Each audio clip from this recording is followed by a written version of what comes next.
The night settles differently when you stand before the Great Wall. The wind seems slower, the stars sharper, and the stones themselves carry a kind of hush, as if they have been listening for centuries. You expect a fortress, something hard and unyielding, but at night it feels like a companion. The wall stretches not as a barrier, but as a ribbon, winding gently across mountains and valleys, glowing faintly in moonlight. Stay with me here, because in just a few steps, you'll notice something quietly surprising. The Great Wall was never truly a single wall. That's a soft twist, revealed so early. What we picture as one endless line was in fact a collection. Many walls layered over time, stitched together by dynasties and dreams. The legend of a single wall is only part of the story. And as we walk deeper into night, I'll share how these stones came to hum with such enduring presence. The path is uneven yet steady. You run your fingers along the cool stone, feeling the impressions left by hands long before ours. Imagine torches burning here once, their smoke rising into the night sky, while guards pace in steady rhythm. Now, only the moon gives light. The air smells of earth and pine, carried from the hills. As you breathe, slowly and evenly, you realize this wall is more than defense. It is a bridge between ages. In a moment, I'll tell you about the workers who shaped these stones. But for now, let's pause and simply notice how the silence itself is alive. A faint rustle of leaves, the soft sweep of wind, a star sliding across the horizon like a grain of sand on silk. Centuries ago, emperors commanded these walls into being. Qin Shi Huang began with ambition, ordering earlier fortifications bound into one. Later dynasties expanded, rebuilt, and altered, so that each stone holds not one story but dozens. Some bricks bear the marks of entire families who carried them here. Each stone, heavy and plain by day, becomes luminous at night, carrying the memory of countless lives. Think of it. Farmers turned builders, soldiers turned watchmen, poets who saw the wall not as a boundary but as inspiration. Stay with me, because in a few steps, I'll show you how the wall at night was as much about community as it was about defense. Picture a quiet garrison along the wall centuries ago. A watchtower glows faintly, its window lit by a single oil lamp. Inside, soldiers rest, eating bowls of rice porridge with pickled vegetables, their laughter softened by fatigue. One leans against the wall, gazing out at the dark horizon. The night stretches endlessly, but the sound of his friends breathing nearby reassures him. Outside, a fox pads silently over the stones, unseen, yet part of the same night. The wall was not empty. It was lived in, breathed in, shared. That sense of presence still lingers in the air, even if the voices have faded. As you walk further, you notice how the wall shifts with the landscape. It rises sharply up ridges, then dips into valleys, never breaking its rhythm.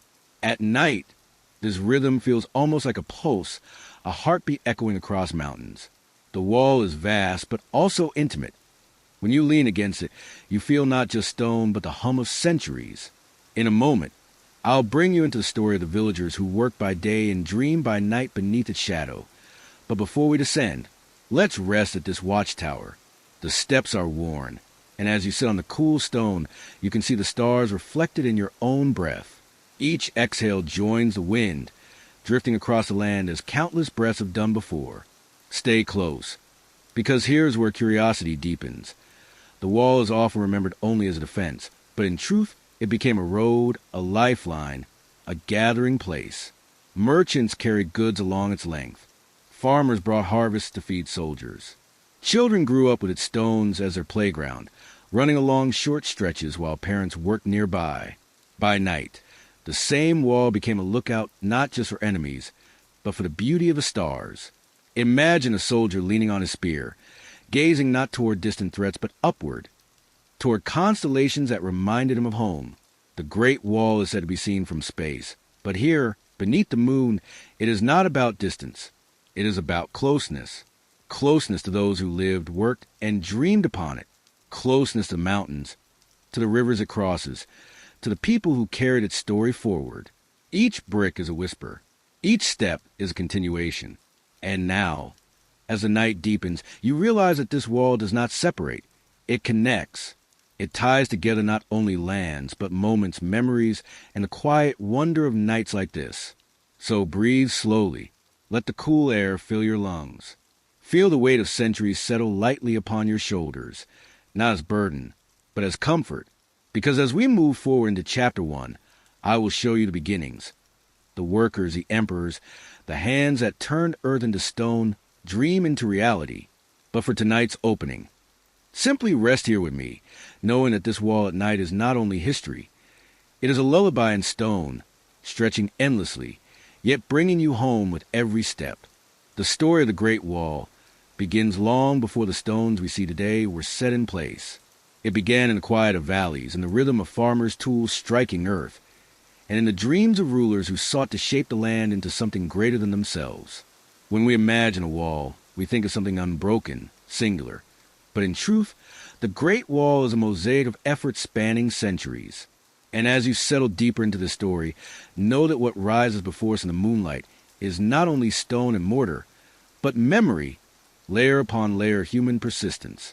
Let's turn the lamp a little lower, and with a slow breath, picture the earliest walls.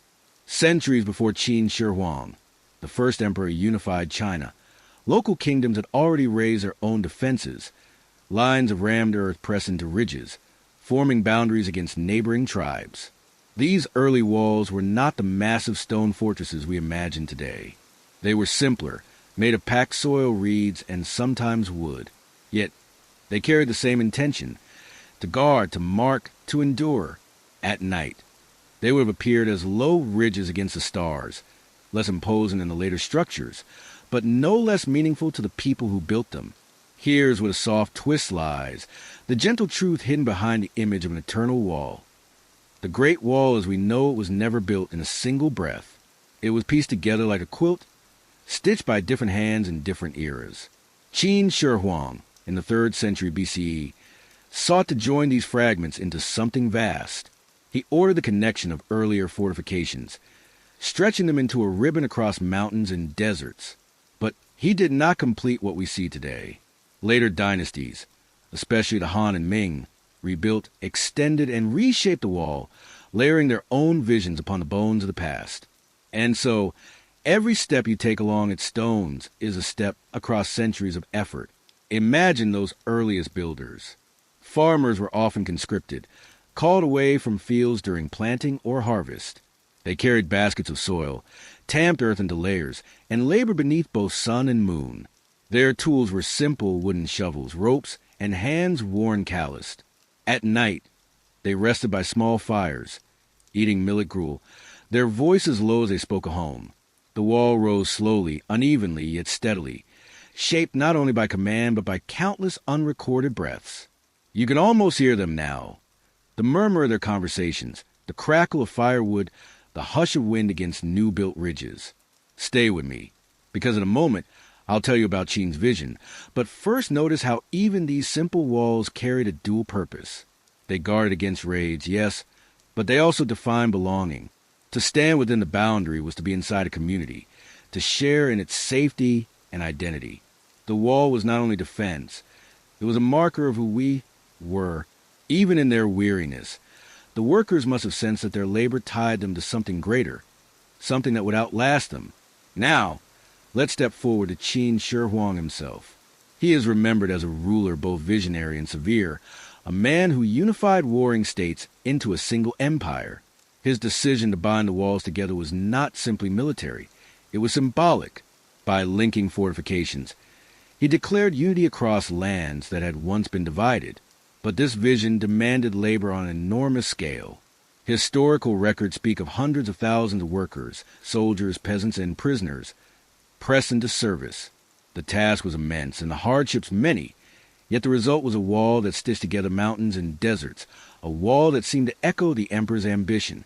At night, under Qin's command, the wall would have been alive with movement. Torches flared, illuminating the shapes of men hauling timber, dragging stones, pounding earth. Overseers paced, their shadows long and sharp against the firelight. Yet, if you listen closer, you can imagine something softer. A young worker humming to himself as he tied rope around a beam, another whispering a story of home to his companion. Perhaps a soldier looking up at the stars and wondering if the constellations were the same as family watched from far away. Even in ambition's shadow, humanity endured. And here's a quiet truth we're holding. While emperors planned, it was ordinary people who gave the wall its body. Every brick bore the mark of hands unseen. Every ridge the echo of footsteps long faded. The Great Wall, though tied to power, is also a monument to endurance, to the resilience of lives we rarely hear named. Breathe with me for a moment, and let that awareness sink in. The wall is history, yes, but it is also humanity laid stone upon stone. Centuries after Qin, the Han dynasty extended the wall further, pushing into deserts where sand stretched endlessly under the sun.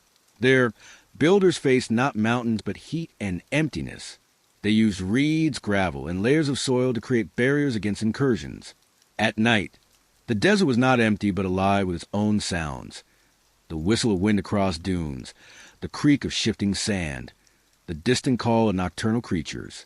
Soldiers posted in watchtowers burned fires to signal messages across the vast distances, flames flickering like a chain of stars upon the earth. Imagine looking out from such a tower, the desert spread in all directions.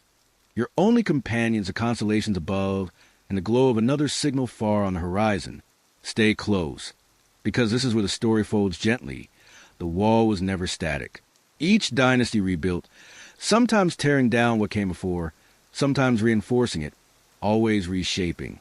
By the Ming Dynasty, centuries later, the wall became the stone giant we picture today, fortified with bricks, battlements, and watchtowers that still stand.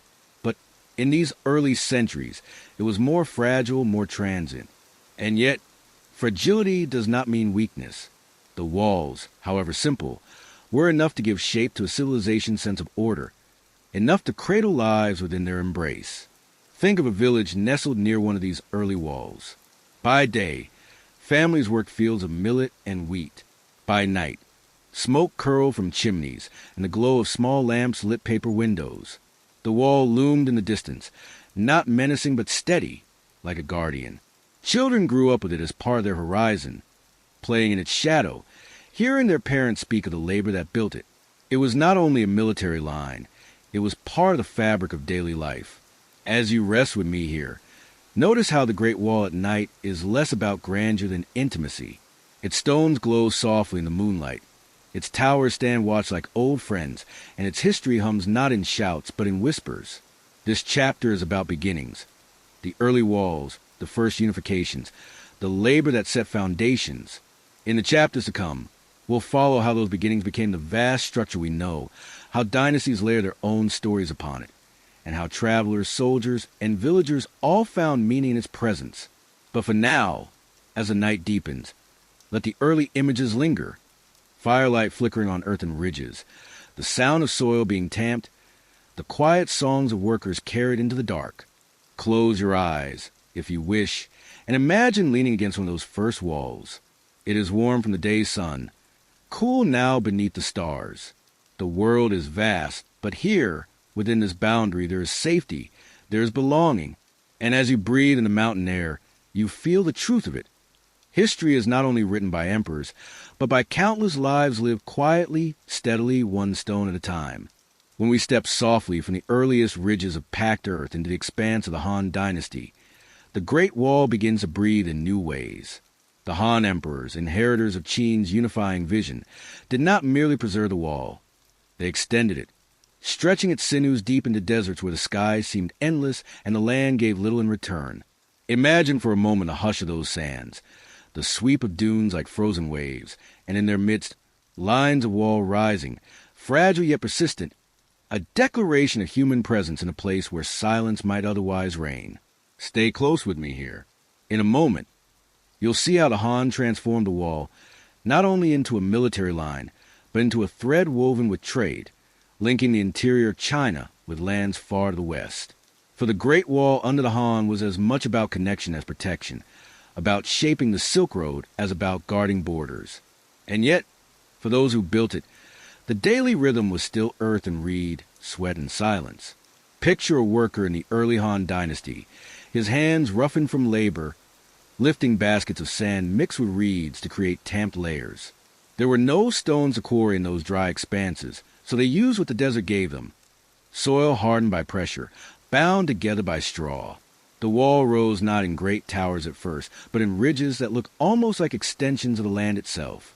By day, they shimmered pale beneath the sun. By night, when torches burned atop watchtowers, they glowed faintly, like bones lit from within. Here is a quiet twist, the kind of secret that slips into history unnoticed. The Han's walls were as much signal lines as barriers. Fires and smoke carried messages across vast distances. At night, flames leapt from tower to tower, a language of urgency, alive in the darkness. And yet, when there was no danger, those same towers became beacons of reassurance, signs to travelers that they were not alone in the immensity of the desert. Imagine standing in the dunes and seeing a tower's glow flicker faintly, steady as a star on the horizon. You'd know then that civilization was close, that others had passed here before. Stay with me, because in a moment I'll show you how the Great Wall met the Silk Road. But first, breathe in the atmosphere of these desert nights. The wind carried with it grains of sand, whispering across the wall's face. Soldiers posted on patrol would pull their cloaks tighter, stamping their feet to keep warm. They might glance upward and trace constellations, perhaps Orion or the Dipper, patterns their ancestors had watched from far greener fields. In that moment, the desert seemed less empty, for above them stretched the same sky their families at home could see. The wall, too, connected not only lands but lives, linking the solitude of a soldier with the warmth of a village far away. Now, let's turn to the Silk Road. Under the Han, the wall stood as guardian to trade routes that wound westward into Central Asia. Silk, precious and shimmering, was carried out along these paths, while horses, glass, and spices flowed in. The wall and its garrison served as checkpoints, places of passage where caravans stopped to rest, to pay tribute, to move goods from one hand to another. Imagine it. The glow of lanterns in a desert station, the scent of spices mingling with dust, the sound of different languages murmuring under the night. A Persian trader might sit beside a Chinese official, both sipping hot tea to ward off the chill, the wall rising just beyond their tents as a silent witness. And here lies another gentle revelation. The wall was never only about keeping others out. It was also about shaping the conditions for exchange, about creating a space where movement could be controlled, guided, even welcomed when useful.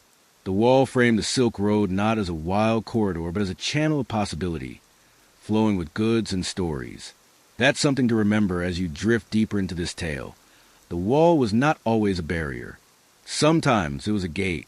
At night, the desert around the Silk Road stations was alive in quiet ways.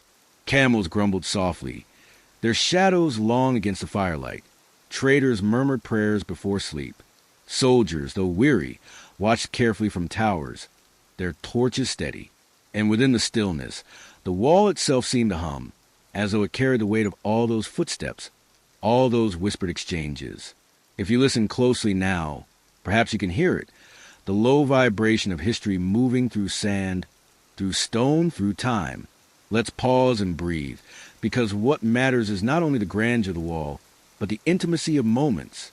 A soldier receiving a letter from home, its words faint in the dim light. A traveler unwrapping silk, its shimmer catching the moonlight. A child in a caravan falling asleep to the sway of a camel's gait, comforted by the sight of the wall's shadow against the stars. These are the textures that give the wall its life, the countless small stories hidden within its vastness. As dynasties passed, the Han's expansions weathered, yet their imprint remained. The desert walls crumbled under centuries of wind, but fragments still linger, faint ridges stretching across the Gobi, their presence almost ghostly. To walk there now is to feel time itself softened, eroded, yet still palpable beneath your feet. You might pick up a handful of sand and feel the granules slide through your fingers, knowing that once these same grains press into the wall's surface. The fragility of those walls only makes their endurance more remarkable. And now, gently, let's turn the way the Han dynasty infused the wall with something more than earth and labor, purpose. It was not only defense, not only trade, but also a line of identity. To stand within was to belong to the Han world, to be under its laws, its culture, its sky. To stand beyond was to be other, the wall both united and divided, both embraced and excluded, and in that paradox lay its lasting power. Even now, as you drift further into this story, the wall reminds us that boundaries are as much about meaning as about stone. Before we leave this chapter, let me draw you one last image. Picture a quiet night at a Han outpost. The desert wind has stilled. The watchtower glows with a low flame. A soldier leans against the wall, his eyes heavy with sleep, but still alert. Nearby, traders settle into rest, their camels kneeling on the sand. The stars burn bright overhead, infinite yet familiar, and in the silence, the wall itself seems to breathe, ancient yet alive, holding together all these lives for a moment before time carries them onward. And so we close this chapter of the Han, of deserts and signals and trade. When we step forward again, we will see how later dynasties reshaped the wall yet again, layering stone upon earth, vision upon memory. For now, let the desert remain with you, the glow of lanterns, the hum of camels, the soft whisper of sand, and drift with the wall as it stretches endlessly under the night. When the Tang dynasty rose, centuries after the Han had first pushed the wall into the deserts, the Great Wall no longer stood merely as a line of defense. It became a backdrop to one of the most luminous eras in Chinese history, a time when poetry bloomed like lantern light, and culture flowed along the Silk Road as freely as silk itself. The Tang rulers saw the wall less as a weapon and more as a stage, part of a vast empire whose strength radiated not only from armies but from art, music, and belief. At night, when silence fell across the land, the wall glimmered faintly under the moon, like a string tied around the empire's finger, a reminder where China touched the outside world. Stay with me, because in a moment you'll see how the Tang infused the wall with a new kind of life. But first, breathe with me into the quiet of those centuries. The Tang capital at Chang'an, teeming with merchants and scholars, seemed far from the lonely towers in the mountains or desert. And yet, every trader who entered the empire, every envoy from distant lands, passed through regions shaped by the wall's presence. It was as if the wall, though often invisible to court, was a silent host greeting guests before they ever stepped into the capital. Now, let me share a gentle twist. The Tang poets, those dreamers who wrote under lamplight, often used the imagery of the frontier of the wall, of the endless sky beyond. For them, the Great Wall was not simply brick or earth. It was a symbol of longing, of distance, of the quiet ache of separation. Imagine sitting by candlelight in a Tang inn, unrolling a piece of paper, and reading lines that spoke of the wall, of soldiers far away, of families who waited. The words turned the wall into something more human than stone. It became a mirror of the heart. Let's turn the lamp a little lower now, and picture the frontier itself. A soldier stationed along the Tang frontier might spend his nights wrapped in a wool cloak, staring at the glow of the stars. His duties were lighter than those of earlier dynasties, for the Tang often relied more on diplomacy and tribute than sheer force. Still, he would walk the ridges of the wall, his boots scuffing against packed earth, listening for the sound of hooves in the night. When nothing came, only the wind and the distant call of an owl, he might sit quietly and recite a poem to himself, words he had heard from a passing scholar or carried from his home village. The wall, in that moment, was not a prison but a place of reflection, a long bench beneath the sky.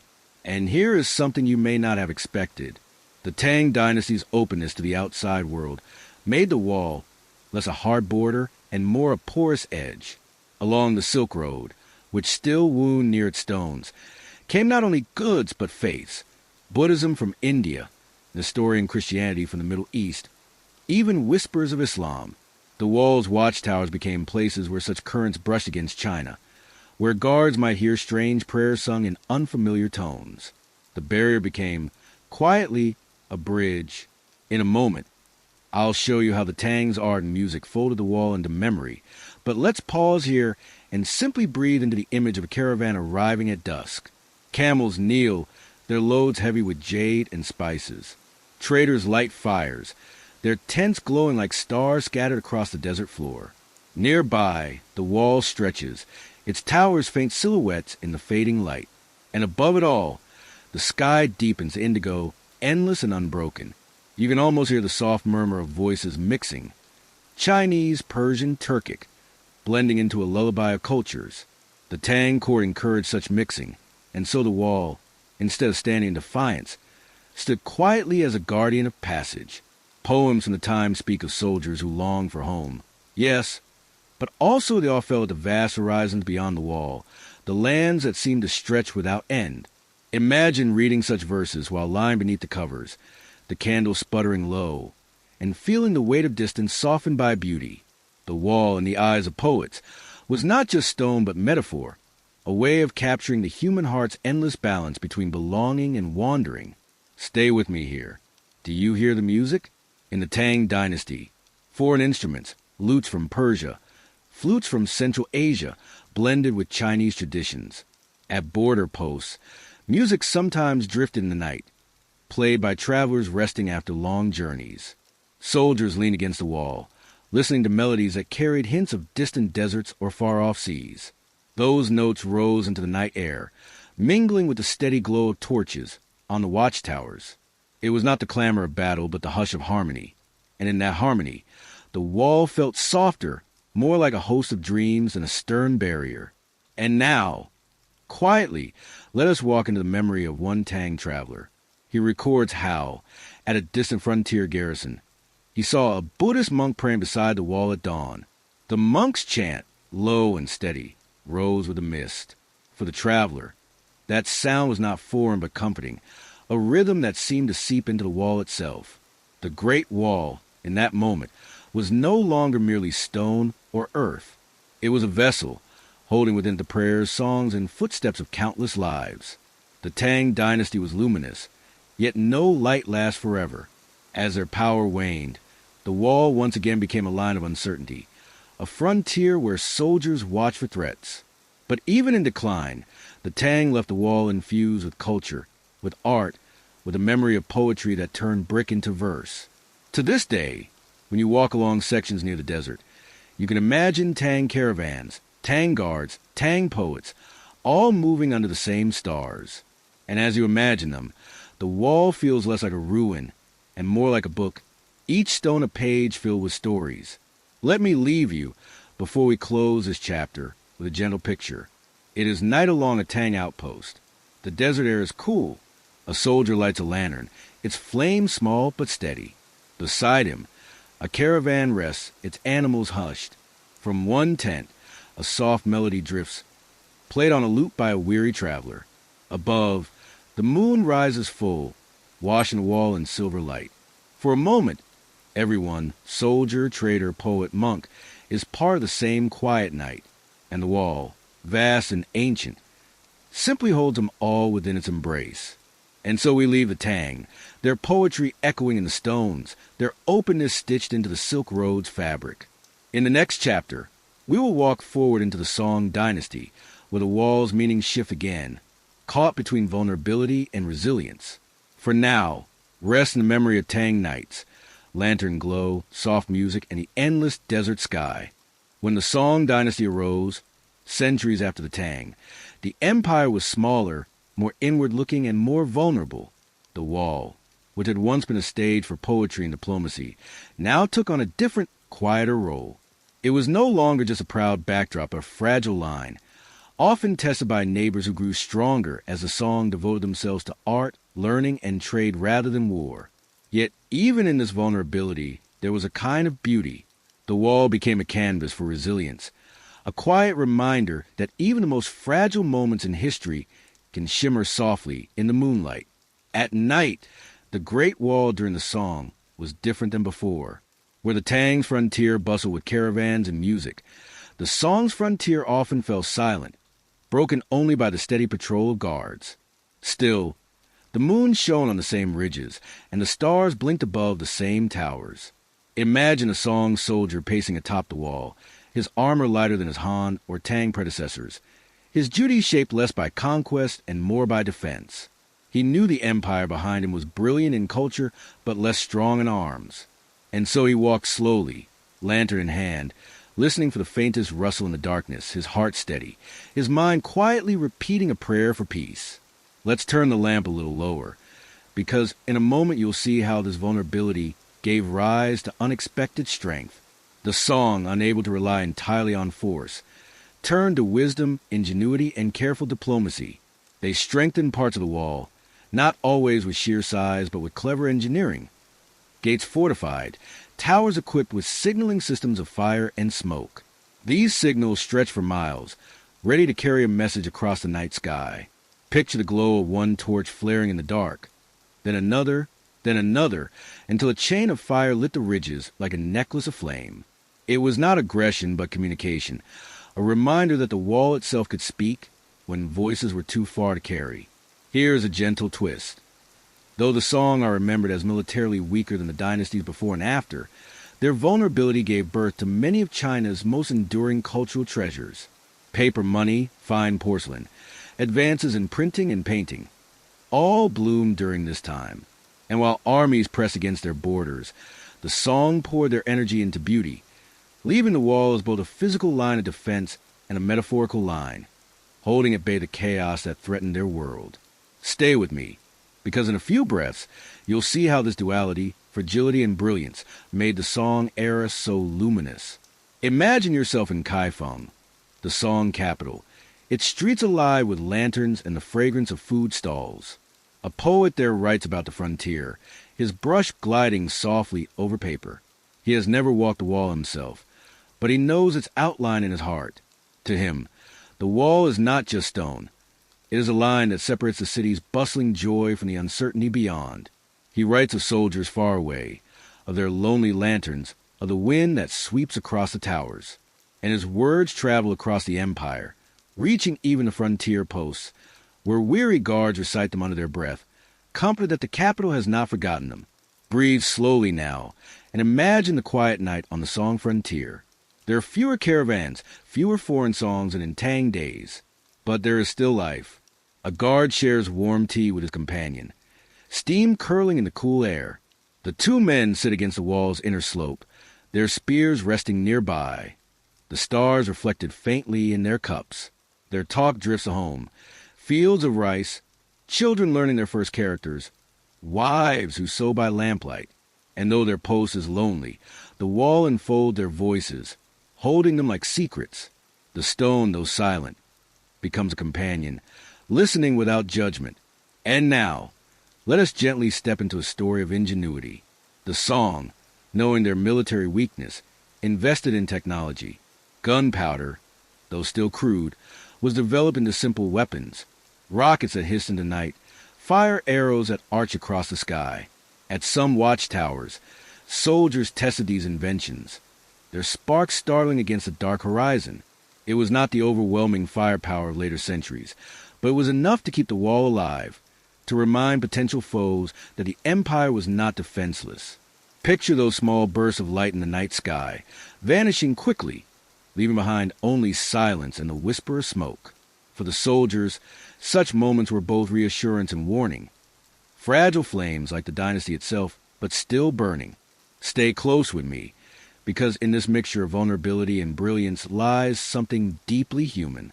The Song dynasty shows us that even when strength is tested, the spirit can still create beauty. The wall, often overshadowed by later reconstructions, still bore the footsteps of Song soldiers. Those footsteps did not echo with conquest, but with quiet endurance. And perhaps, as you listen, you can feel how endurance itself carries a kind of poetry. The Song also cherished art deeply. Imagine an artist standing on a hill near the wall, his scroll unfurled, his brush dipped in ink. He captures the ridges under moonlight, the towers fading into mist, the silence of the night. His painting does not show armies or battles. Instead, it shows serenity, the way the wall becomes one with the mountains, the way the stars bend low over its curves. That scroll, later unrolled in a scholar's study, would remind its viewers not of fear, but of continuity, of how the wall endured even when dynasties shifted. And so, the Song gave the wall a new voice. It was no longer just a defense against the steppe. It was a muse, a subject of poetry, painting, and reflection. The fragility of the time turned the wall into something intimate, almost tender. And in that tenderness, the great wall at night whispered not of triumph but of survival. Let's breathe into this closing image together. The year is late in the Song dynasty. A lone soldier walks his patrol. His lantern swings gently, casting golden light against the stones. He pauses to look at the sky, where a comet blazes briefly across the darkness. He thinks of his family far away, of the capital alive with color, of the poets whose verses sometimes reach even the frontier. He sighs softly, his breath clouding in the cool air, and then he continues, step by step, lantern swaying, the wall stretching endlessly ahead. It is a picture of fragility, yes, but also of steadfastness, a lullaby in stone. And with that, we leave the Song dynasty. Ahead lies the age of the Yuan, the Mongol conquerors, whose presence reshaped the wall once more. But for now, rest in the softness of the Song's quiet nights, their lanterns glowing, their poems drifting across the wall like gentle threads of silk. When the Mongols swept down from the north, the rhythm of the wall changed once more. The Yuan dynasty, born from conquest, turned the empire upside down, and the Great Wall, which had so often been a line of separation, became instead a pathway of connection. The Mongols, with their horses and their herds, did not always rely on the wall as their predecessors had. To them, it was both obstacle and resource, barrier and bridge. And at night, under the moon, the wall must have felt stranger than ever, standing not as defense against them, but as a silent witness to their rule. Here is where the gentle twist arrives. The Mongols, famed as horsemen of the steppe, did not tear the wall apart entirely. Instead, they often made use of its towers and passes, incorporating them into their empire. The wall that once tried to keep them out now became part of their authority. Imagine that inversion. A structure meant to divide, now folded into the daily work of an empire that spanned from China to Persia. Stay with me, because in a few breaths we'll see how this paradox gave the wall yet another layer of meaning. Picture the Yuan soldiers standing watch on the very same towers that once braced against them. Their banners hung from the parapets, painted with bold colors that rippled in the night wind. Below them, caravans crept through the gates, not with caution but with the certainty of imperial protection. Horses clattered, traders murmured in languages from distant lands, and the smell of spices drifted in the air. At night, the gates would close, but the wall itself never truly slept. Fires burned in braziers, smoke curling into the dark sky, and patrols passed with steady steps, their shadows long against the stones. In the Yuan period, the wall also became a road of sorts, used to move messages, supplies, and people. The Mongols' great strength was mobility, and they stretched their influence across enormous distances. The wall, already a long ribbon across the mountains, became woven into their network. Imagine a relay rider at dusk, his horse sweating as he approaches a gate. He hands over a packet sealed with wax, carrying orders from Kambalik, the Mongol capital we know as Beijing. The guard receives it, bows, and sends a rider back into the night. The lantern light flickers briefly on his weary face, then fades as he gallops into dark, the wall itself echoing the rhythm of hooves. Let's turn the lamp a little lower now, because what the Mongols brought to the wall was not just power, but also exchange. Under Yuan rule, the Silk Road flourished. Traders from the Middle East, from Central Asia, from far-off Europe found their way through China, and often they passed along the wall's shadow. Imagine the quiet wonder of a merchant from Samarkand climbing to the top of a watchtower one evening. He gazes out the mountains wrapped in mist, the wall threading endlessly forward. He has seen mosques and deserts, caravans and palaces, but here he feels something different, the sense of time itself pressing into stone. He touches the parapet, rough beneath his fingers, and whispers a prayer into the wind. In a moment you'll see why this matters. The Mongols, despite their fearsome reputation, created a rare moment of openness where East and West brushed more closely together.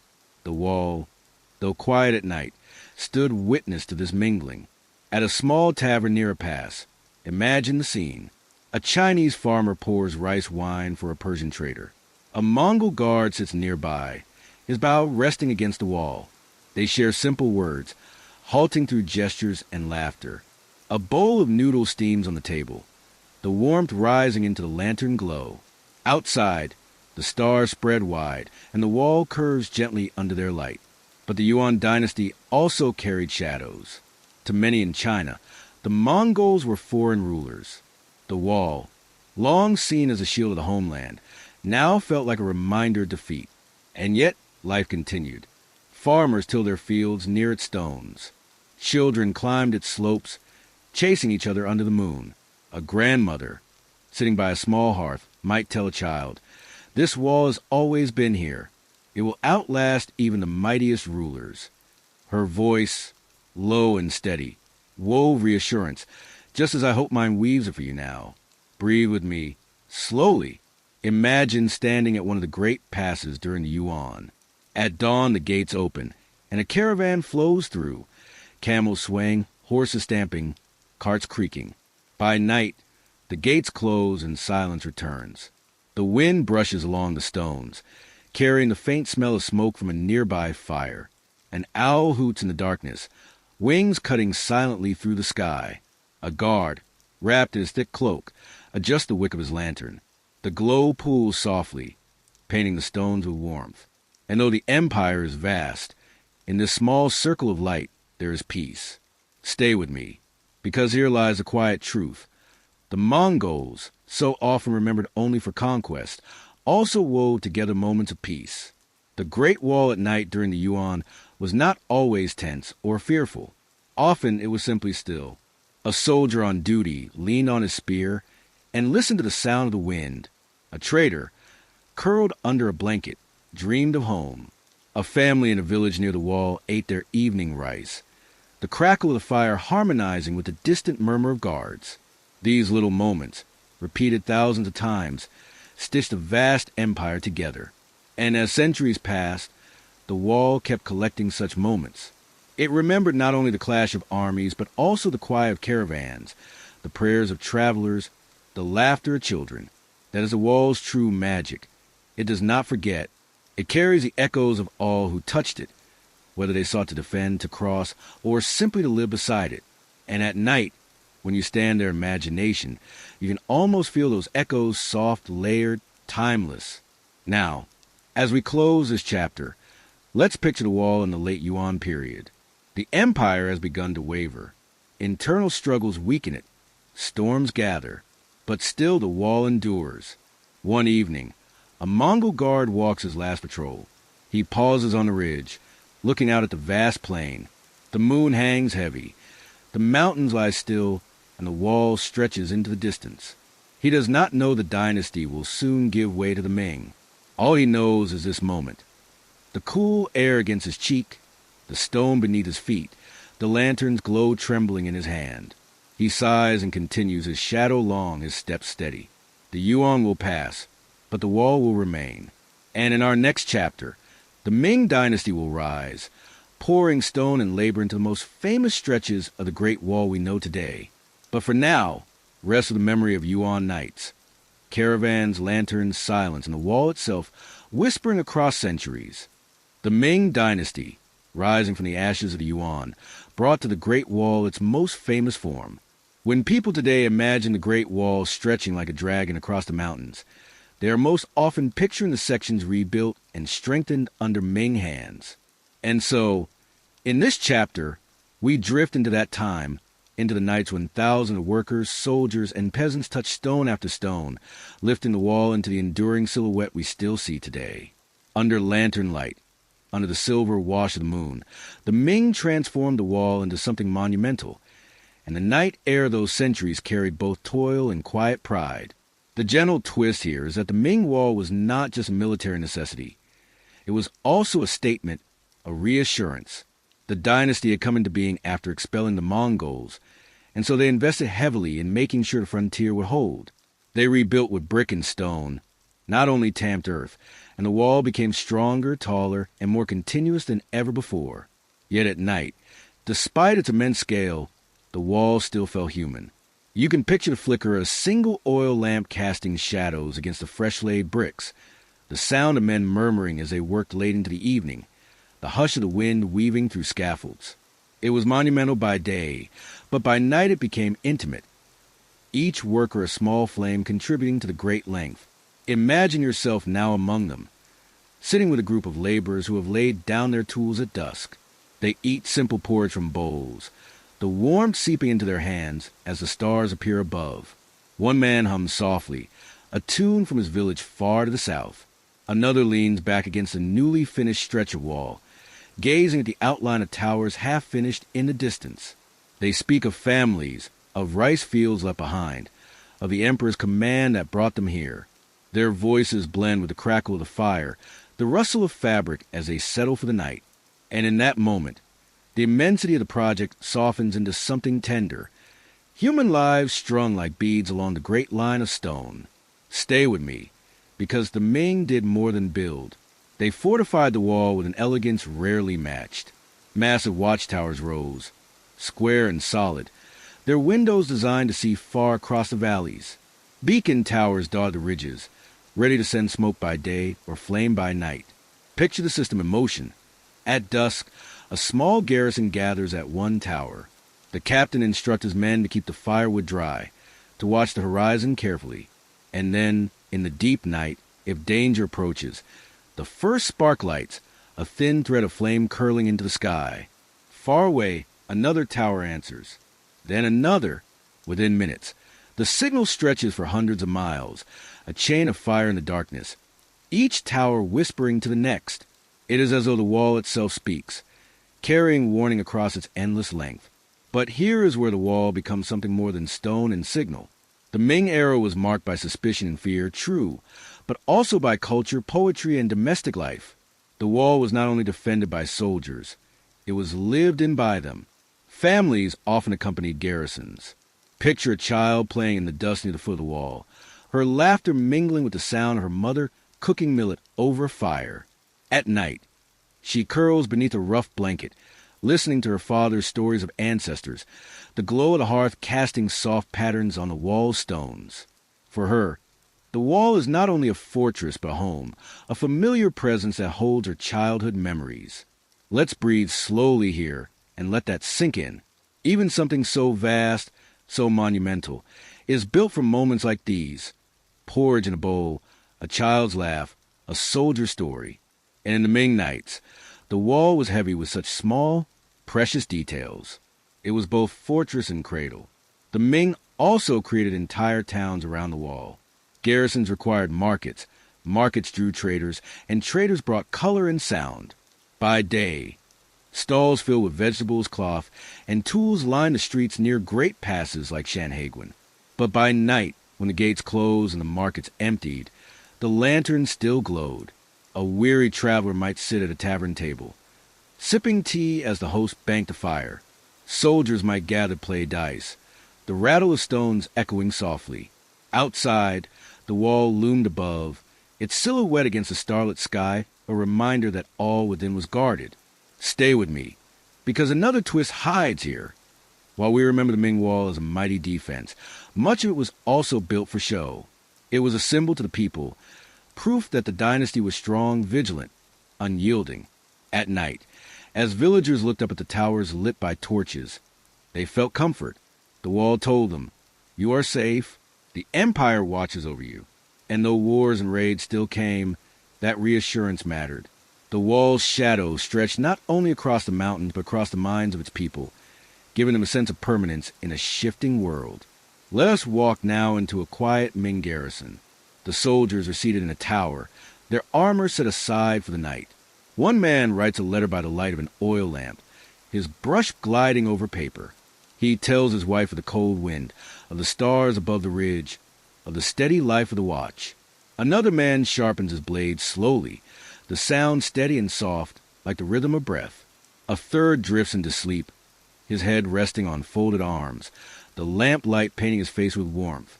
Outside, the wall curves into the night, steady and unbroken. Inside, these men live their lives in spaces between duty and now. Take a deeper breath. The Ming dynasty's investment in the wall came at great cost. Thousands of lives lost in its construction, countless hours of labor poured into stone and mortar. Yet even this in the soft night air becomes part of the wall's quiet whisper. The workers who sweated and suffered left their mark. Their fingerprints remain, faintly pressed into bricks. Their footsteps linger in the dust. The wall remembers them, just as it remembers emperors, generals, and children. At night, when all is still, it is their echoes you might hear first. The faint sigh of a worker resting, the clink of a chisel dropped, the murmur of voices fading into sleep. Stay with me a little longer, because the Ming chapter of the wall is one of endurance. For nearly 3 centuries, it stood as both shield and symbol. Raids came, battles flared, dynasties shifted. But the wall, strengthened with Ming stone, endured. And even when the dynasty eventually fell to Manchu, the wall's Ming heart remained, the very image that endures in our minds today. Let us close with a night scene at Shanhaiguan, the great eastern gate where the wall meets the sea. The waves crash softly beyond, the salt air mingling with the scent of smoke from the gate towers. Lanterns glow, their light reflecting on wet stones. A guard leans over the parapet, watching the moon rise over the water. Behind him, the massive gate stands closed, its wooden beam secure. He listens to the endless hush of the ocean, the steady rhythm of waves against shore. In that moment, the wall, the sea, and the sky become one vast lullaby, cradling him, cradling the empire, cradling you as you listen now. And so, the Ming left us the most iconic vision of the Great Wall. In our next chapter, we will step gently into the Qing dynasty, where the wall became less a shield and more a relic of memory. But tonight, hold this picture. The wall gleaming under the moon, towers solid, lanterns glowing. Families gather close, and the air itself humming with the quiet pride of survival. When the Ming dynasty gave way to the Qing, the Great Wall entered a new phase, one that carried both quiet neglect and unexpected moments of beauty. The Qing, descendants of the Manchu who had once crossed the wall, no longer relied on it as their primary defense. They ruled over lands both within and far beyond its borders, stretching deep into inner Asia. And yet, though the wall no longer held the same military importance, it did not fade into silence. It became something else, a backdrop, a memory, a sleeping dragon whose stones bore witness to changing times. Here lies the twist. Though the Qing rulers no longer used the wall to keep out enemies, ordinary people still lived alongside it. Soldiers still kept garrisons. Farmers still tilled land in its shadow. Children still played in the dust of its towers. By night, the wall took on a gentler presence, no longer tense with the fear of invasion, but instead settling into a steady companionship. Imagine the stones softened by moss, the towers slowly crumbling but still upright, their windows framing the silver wash of moonlight. The wall, once a roar, became a whisper. Picture yourself walking along a neglected stretch of wall in the 1700s. The night is cool, the air tinged with the scent of pine and earth. Crickets sing unseen, their music weaving to the cracks of the stones. Ahead, a watchtower looms, but its roof has sagged, beams weary from time. Inside, a small group of soldiers dozes. One leans back against the wall, his breath slow and even, while another stares at the flame of an oil lamp, lost in thought. They are not guarding against enemies, but simply keeping presence, holding a place in the Empire's story. The wall, no longer strained with duty, feels almost like a temple, silent, reverent, enduring. Stay with me here, because the Qing dynasty's relationship with the wall shows us something tender about history. Structures built for war can, over time, become places of peace. As the wall's purpose shifted, its nights became calmer, its towers sanctuaries for solitude. Scholars sometimes climbed up to read by moonlight, scrolls unfurling in the breeze.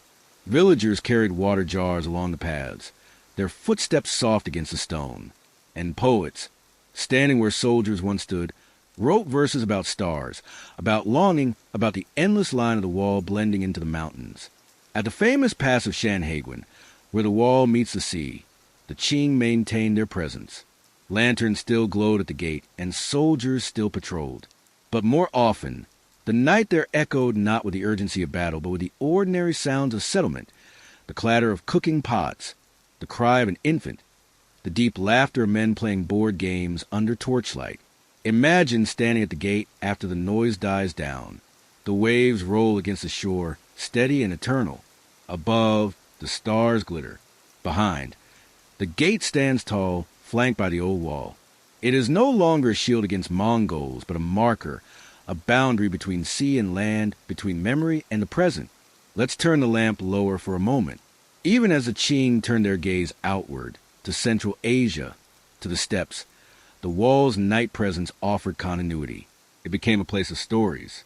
Grandfathers told grandchildren of fierce battles fought long ago. Mothers reminded their children that the wall had once been the empire's guardian. By retelling, they gave the wall a second life, one built not of stone but of memory. In villages nearby, you could imagine the sound of an old man's voice drifting through a quiet courtyard, his tale mixing with the rustle of bamboo leaves in the night air. There were still repairs, of course. Still sections where the Qing invested, but they lacked the urgency of the Ming. Instead, labor was slower, less pressured. Workers mended a tower here, patched a parapet there. At night, they rested in the same way their ancestors had, eating rice from bowls by firelight, watching the stars wheel above. Yet they knew they were tending not a living defense, but an ancient monument. That quiet knowledge gave their nights a different flavor, less tense, more contemplative. And here lies another soft twist. The wall, in this period, began to shift from a purely practical structure into something symbolic. Poets wrote of it not as a barrier, but as a metaphor. They saw in its stones the endurance of the people, the patience of time. A Qing scholar might sit with his brush, writing by lamplight, comparing the wall to the steady line of mountains, to the unbroken thread of family. At night, as the world hushed, these metaphors deepened. The wall became a mirror, reflecting both the strength and fragility of human endeavor. Stay with me a little longer. Picture an autumn night along the northern frontier. The air is crisp, carrying the smell of smoke from distant hearths. The wall stretches dark against the hills, its outline softened by the moon. In one tower, a young soldier writes in his journal. He records not battles, but the small details of his day. The warmth of tea, the call of an owl, the sound of wind through cracks in the stone. He knows he is part of something vast, but his life is made of tiny comforts. His words, simple and careful, give voice to the quiet truth of the Qing wall. It was no longer a wall of fear, but a presence. Now imagine the perspective of travelers. Merchants journeyed along the old paths, sometimes sleeping within the shelter of towers. They tied their horses nearby, lit small fires, and shared stories of silk and spices, of distant markets. The wall gave them both protection and company, a reminder that they walked within the empire's embrace. At night, as they drifted into sleep, the wall was their canopy, stone standing silent guard beneath the stars. Breathe deeply with me now, and let's picture one last scene. A snowy night in the Qing era. The wall lies blanketed in white, its curves softened, its towers crowned with snow. In a small guard post, a family huddles by the hearth. The father stirs a pot of soup, steam curling upward. The mother mends clothes by lamplight. The children whisper to each other, their cheeks flushed from the cold. Outside, the snow falls steadily, muffling all sound. The wall, once built to repel, now holds them in a cocoon of warmth. In that moment, the wall is not a divider but a shelter, a witness to the simplest act of survival and love. And so, as the Qing years passed, the Great Wall remained, not fierce, not crumbling entirely, but steady, quiet, a companion to the lives lived beside it. Its nights became less about alarm and more about reflection. It endured, as it always had, but now as a presence woven into daily life rather than a boundary against enemies. In the next chapter, we will step gently into a new age, when the world outside China began to take notice of the wall, not as a fortress, but as a wonder. But for now, let the image linger. The wall in moonlight, a gentle ribbon across the hills, no longer roar with urgency, but humming softly with memory, carrying the voices of centuries into the night. When the world beyond China began to notice the Great Wall, it was no longer the roaring frontier of battles and strategies, but rather a vast, sleeping monument, waiting for new eyes to see it differently. During the Qing dynasty, emissaries, traders, and eventually explorers arrived who gazed upon the wall with awe, not as a soldier might, but as a traveler encountering something almost mythical. Their words, written in diaries and letters, carried the image of the wall across oceans and into imaginations far from its stones. The quiet twist here is that the wall's fame outside China was not born from the heat of its battles, but from its stillness. Foreigners saw it often in twilight or in the hush of day's end, when its stones glowed warmly in slanting light. They marveled not at how it repelled armies, but at how it stretched endlessly into mountains, a ribbon of human will intertwine with nature. For those who had traveled long distances, the wall seemed like something dreamed into existence rather than built stone by stone. Stay with me here, because this shift in perspective is essential. Imagine standing on a high ridge, perhaps with a European merchant in the 18th century, watching the sun sink and shadows lengthen. The wall stretches before you, not bristling with defenses, but dissolving into the distant haze. The merchant, weary from the Silk Road's hardships, feels the cool air brush his face. He writes in his journal later that night by candlelight, his words mixing admiration with disbelief. The wall is like a serpent of stone uncoiling across the land, as though placed there by the earth itself. His candle flickers, the ink pools, and his thoughts drift into reverie. At night, those who visited the wall often found themselves hushed, as though entering a temple. Imagine the way the stars blanketed the sky in a world without electric lights. The wall, dark and vast, seemed to guide the gaze upward. Foreign visitors, and used to the silence of the frontier, would hear only the soft sounds of their own camp, the crackle of firewood, the gentle snore of animals, the quiet shifting of fellow travelers. In that stillness, the wall was not a defense but a companion. Let's turn the lamp a little lower and step closer. Local villagers often watched these outsiders with curiosity. They had lived with the wall all their lives, and for them it was as ordinary as a tree or a hill. Yet to see others marvel at it reminded them of its quiet power. At night, as they drew water or prepared rice, they might glance up at the travelers encamped near the towers. Lantern light from the strangers' tents would glow faintly against the stones, like small stars clinging to the earth. The villagers, listening to unfamiliar accents, realized the wall carried not just their ancestors' stories, but now also the fascination of people from distant lands. Every few hundred words, I want to reassure you. You are safe, unhurried, drifting gently with these stories. Breathe deeply, as if you too were seated by a small campfire near the wall, the night wide and calm around you. By the 19th century, the wall's fame grew further.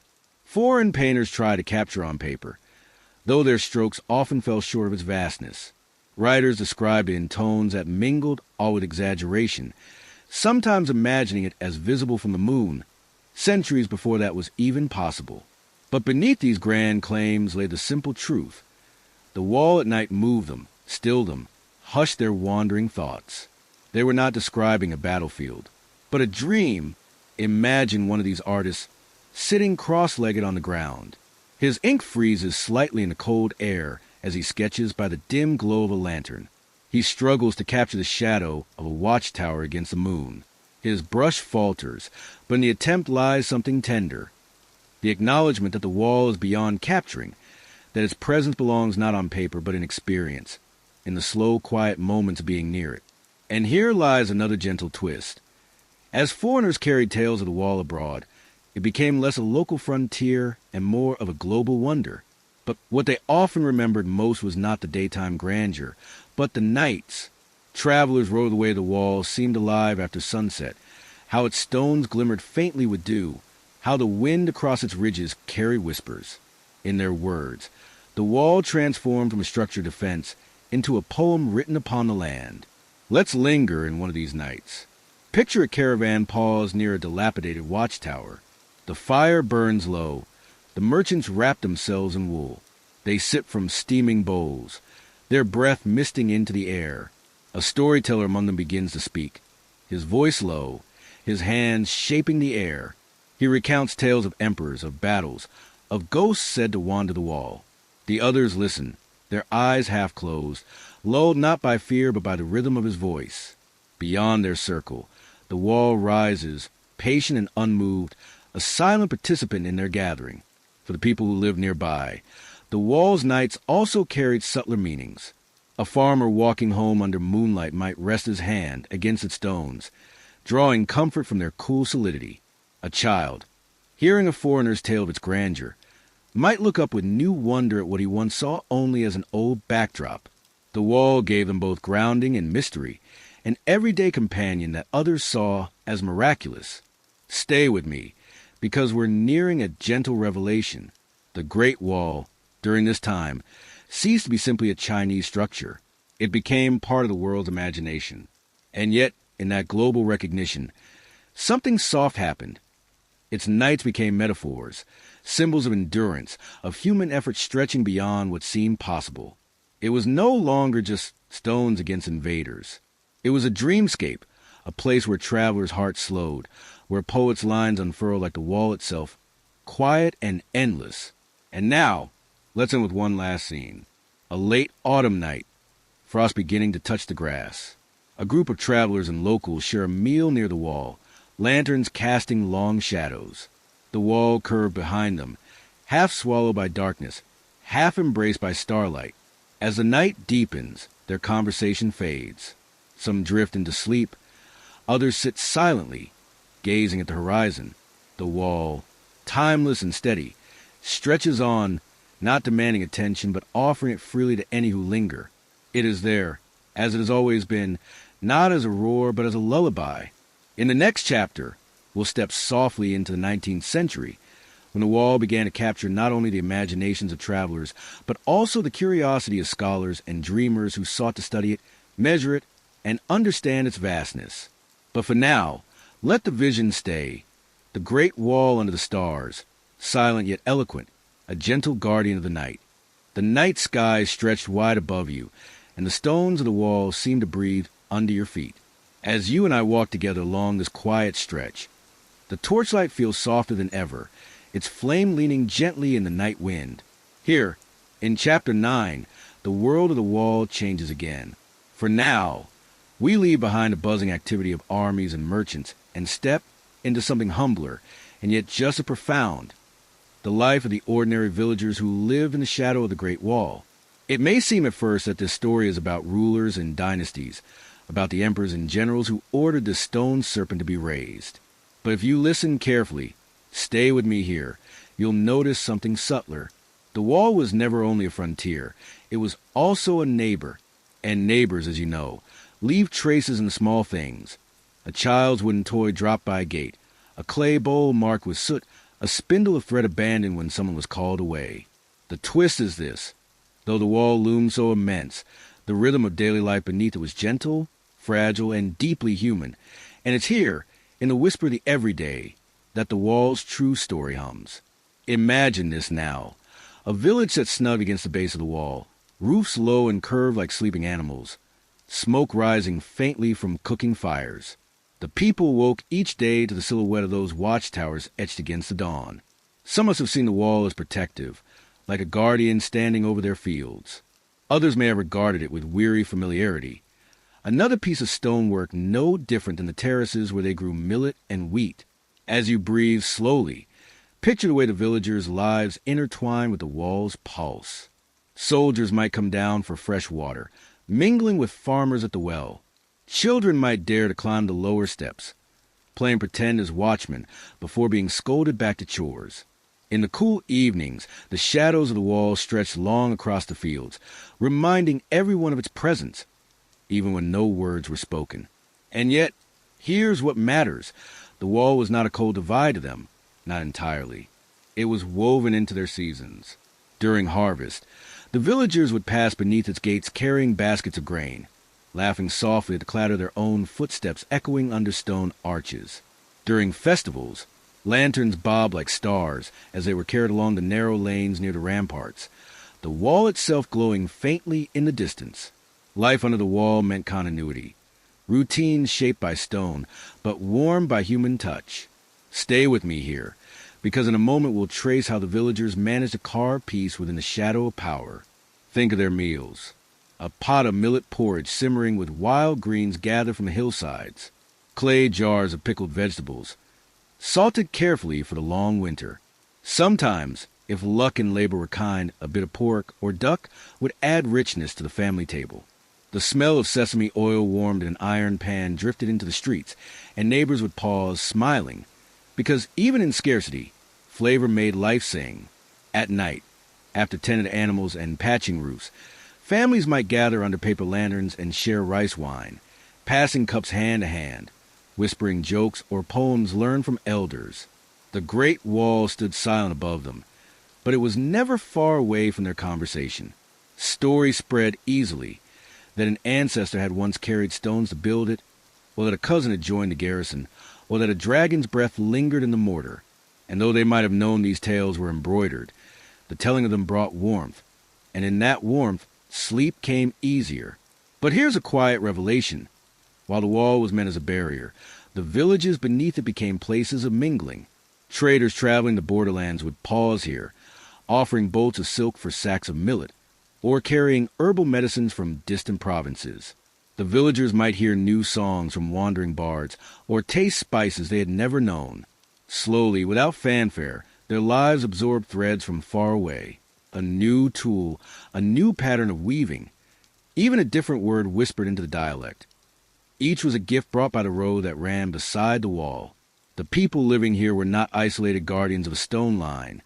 They were bridge keepers, quietly ensuring the exchange of life itself. Stay with me, because this shows us that history is not only written by emperors. It hums in kitchens and fields, in the laughter of children chasing fireflies against stone shadows. When winter pressed in, life under the wall changed its rhythm. The winds howled to mountain passes, rattling shutters and sending fine snow into every crack. Soldiers pulled their cloaks tighter on the ramparts, and villagers wrapped themselves in padded cotton jackets, mending them carefully by lamplight. Families would gather around braziers, feeding them with dried sticks and bits of coal, telling long stories that reached back through centuries. Some spoke of ghosts said to walk the wall, not with menace, but with quiet steps, guardians who had not left their posts.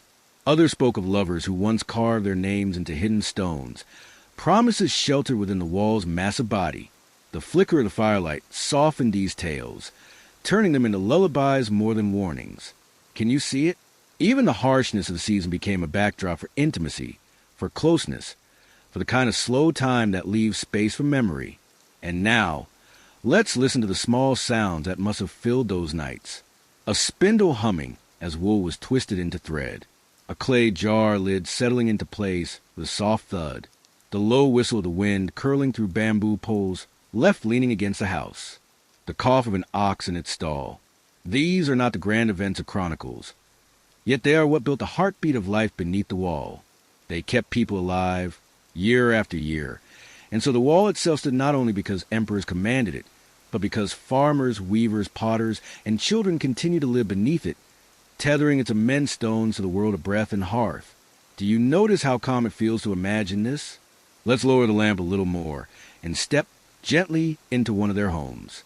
The walls are made of tamped earth, smoothed carefully by hand. The roof beams are polished with use, low enough that smoke lingers near them before escaping through small gaps. A bed mat woven from reeds lies in the corner, rolled out for the night. On a wooden shelf, tiny clay figures have been placed, perhaps for luck, perhaps for worship, perhaps just because they made the children smile. And if you listen closely, you can hear the mother humming, her voice soft, steady, perhaps a song her grandmother once sang when the wall was younger. It is in such moments that the story of the Great Wall folds into the story of being human, of caring, of enduring together. And as dawn came again, the wall's shadow would retreat, revealing the fields in a new light. Farmers stretched their arms, ready for another day. Children raced to fetch water, their laughter bouncing against stone towers. Merchants tightened the straps of their packs, preparing for the long road east or west. And still the wall stood. To some, it was a mountain of labor. To others, a silent friend. But to all, it was unavoidable, the great companion of their daily rhythm. That, I think, is the gentle twist hidden here. The wall is less a monument of rulers than a neighbor of the common folk. Without them, the wall would be nothing more than stone abandoned in the wilderness. With them it became alive, humming with breath and footsteps, warmed by lantern light, softened by cooking smoke. Stay close with me now, because in the next chapter we will step further into the subtle relationship between people and this wall of stone. We will meet the artisans who worked not only on its structure but on the crafts that surrounded it, filling the air with beauty. But before we cross that threshold, let's pause, take a slow breath, and carry with us the image of villagers falling asleep beneath the glow of their lanterns, while the great wall stretched silently above, holding watch under the stars. The night has deepened, and the torches along the wall flicker like distant fireflies, glowing and fading in the gentle rhythm of the wind. As we arrive together in Chapter 10, let us slip into another corner of this story, quiet, luminous, and intimate. We have walked with soldiers and farmers, with children who played beneath the towers and families who warmed themselves by glowing braziers. But now, our path leads us toward the artisans, those who lived in the shadow of the Great Wall, and yet filled the world around it with beauty. Their story, you'll find, is not loud or triumphant, but whispered in clay, wood, silk, and brush. Stay with me, because soon you will see how these humble hands wove artistry into stone, making the wall not merely a fortification, but a canvas for life. Here is the gentle twist. When most people think of the Great Wall, they imagine endless stones and hard labor, sweat poured into every block. And of course, that is true. But beneath that surface, another life pulsed. The wall would never have endured without craftsmen who not only carried stones, but also built tools, carved beams, painted gates, and mended the equipment of soldiers. It was not only an edifice of stone. It was a living space where artisans shaped the rhythm of daily survival. Imagine standing with me in a dim workshop by lamplight, the smell of resin and pine smoke heavy in the air. A craftsman bends carefully over a wooden bow, pulling a string taut with fingers hardened by years of carving. Outside, the wall looms, but here, the room is alive with the tapping of hammers and the rasp of planes against wood. The empire may have demanded a wall of stone, but the artisans gave it breath and continuity. Think of the potters. They turned clay into jars sturdy enough to hold grains that would feed the garrisons, bowls smooth enough to cradle steaming porridge on cold mornings, tiles durable enough to cap the roofs of watchtowers against snow and rain. Every vessel bore the imprint of the artisan's touch, fingerprints buried deep in the clay, sealed forever in fire. Some of these pots must still lie buried beneath the earth near the wall, waiting for the day they are uncovered. And when you picture those objects, remember this. They are not relics of emperors, but of ordinary artisans whose hands move in circles while the wall rose above them. Their quiet work, repeated endlessly, gave permanence to stone. As you breathe slowly now, let's pause with the weavers. In villages near the wall, women sat by low looms, weaving hemp and silk, their feet pressing petals in rhythm, their hands feeding thread through impatient patterns. The soldiers on the wall needed warm garments, and the officers required banners and flags to ripple in the wind. Each thread was woven not in haste, but in patient repetition. The looms clack-clack like a lullaby. Sometimes dye from indigo or madder stained their hands, bright as a summer sky or deep as autumn leaves. Picture them now, working by lantern light, the sound of the shuttle sliding back and forth like a heartbeat, while outside, snow falls silently on the watchtowers. Stay with me here, for there is another layer. Artisans did not only make objects, they carried stories. A painted scene on a soldier's shield might show a tiger crouching, a reminder of courage. A carved charm hung at a doorway might ward away restless spirits, or so the family believed. Brushes dipped in black ink wrote poems on strips of paper pasted on gates, turning military stations into places touched by art. Even in places built for defense, beauty found its way. That is the secret twist the wall conceals. It was not only about dividing or protecting, but about sustaining human life, and human life always longed for beauty. Let's turn the lamp lower and picture a blacksmith. Sparks leap like fireflies as he strikes iron on the anvil. His hammer rises and falls, the rhythm steady, shaping nails to hold beams, shaping blades to harvest grain, shaping hinges for gates that creaked with use. He works through the night, his body swaying with the rhythm, sweat glistening in the glow. Perhaps he pauses, leaning on his hammer, listening to the faint sound of soldiers shifting on the wall above. His craft binds a living to the stones, his work unseen yet essential. Without him, the watchtowers would not stand so steady, the doors would not swing open, the carts would not roll across the plains. Now, as you settle deeper into the story, think of the children of these artisans. They grew up not in palaces, but in workshops, learning the sounds of craft before the words of poetry. A boy might fall asleep to the clatter of a loom, or the rhythmic pounding of a hammer, or the hiss of steam rising from a potter's kiln. These sounds were lullabies of labor, comforting in their familiarity. The wall above them was immense, but their childhood was shaped by wooden toys carved by a father's knife, by scraps of silk twisted into dolls by a mother's hand, by stories whispered as brushes painted charms on the walls. Their memories, soft and ordinary, were the threads that bound the wall to human hearts. Do you see how this draws us closer? Let's imagine one evening in such a village. The air smells of sesame oil and wood smoke. Families gather outside their workshops after a long day. Someone begins to play a bamboo flute, its notes floating upward like incense toward the wall's shadow. A potter hums softly while finishing a jar. A weaver leans back, flexing sore fingers, and smiles at her neighbor. A blacksmith lets his hammer rest. Children run in circles, their laughter rising into the starlit air. And above them, the wall watches, silent yet softened by the light below. It is not a cold sentinel. It is a backdrop, a presence, a companion.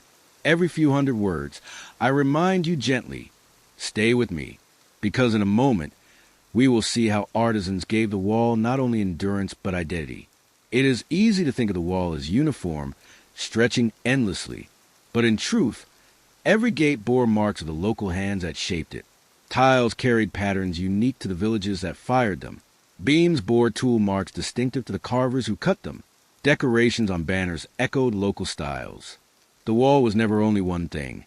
It was many, stitched together by artisans across landscapes, each piece carrying the hum of human craft.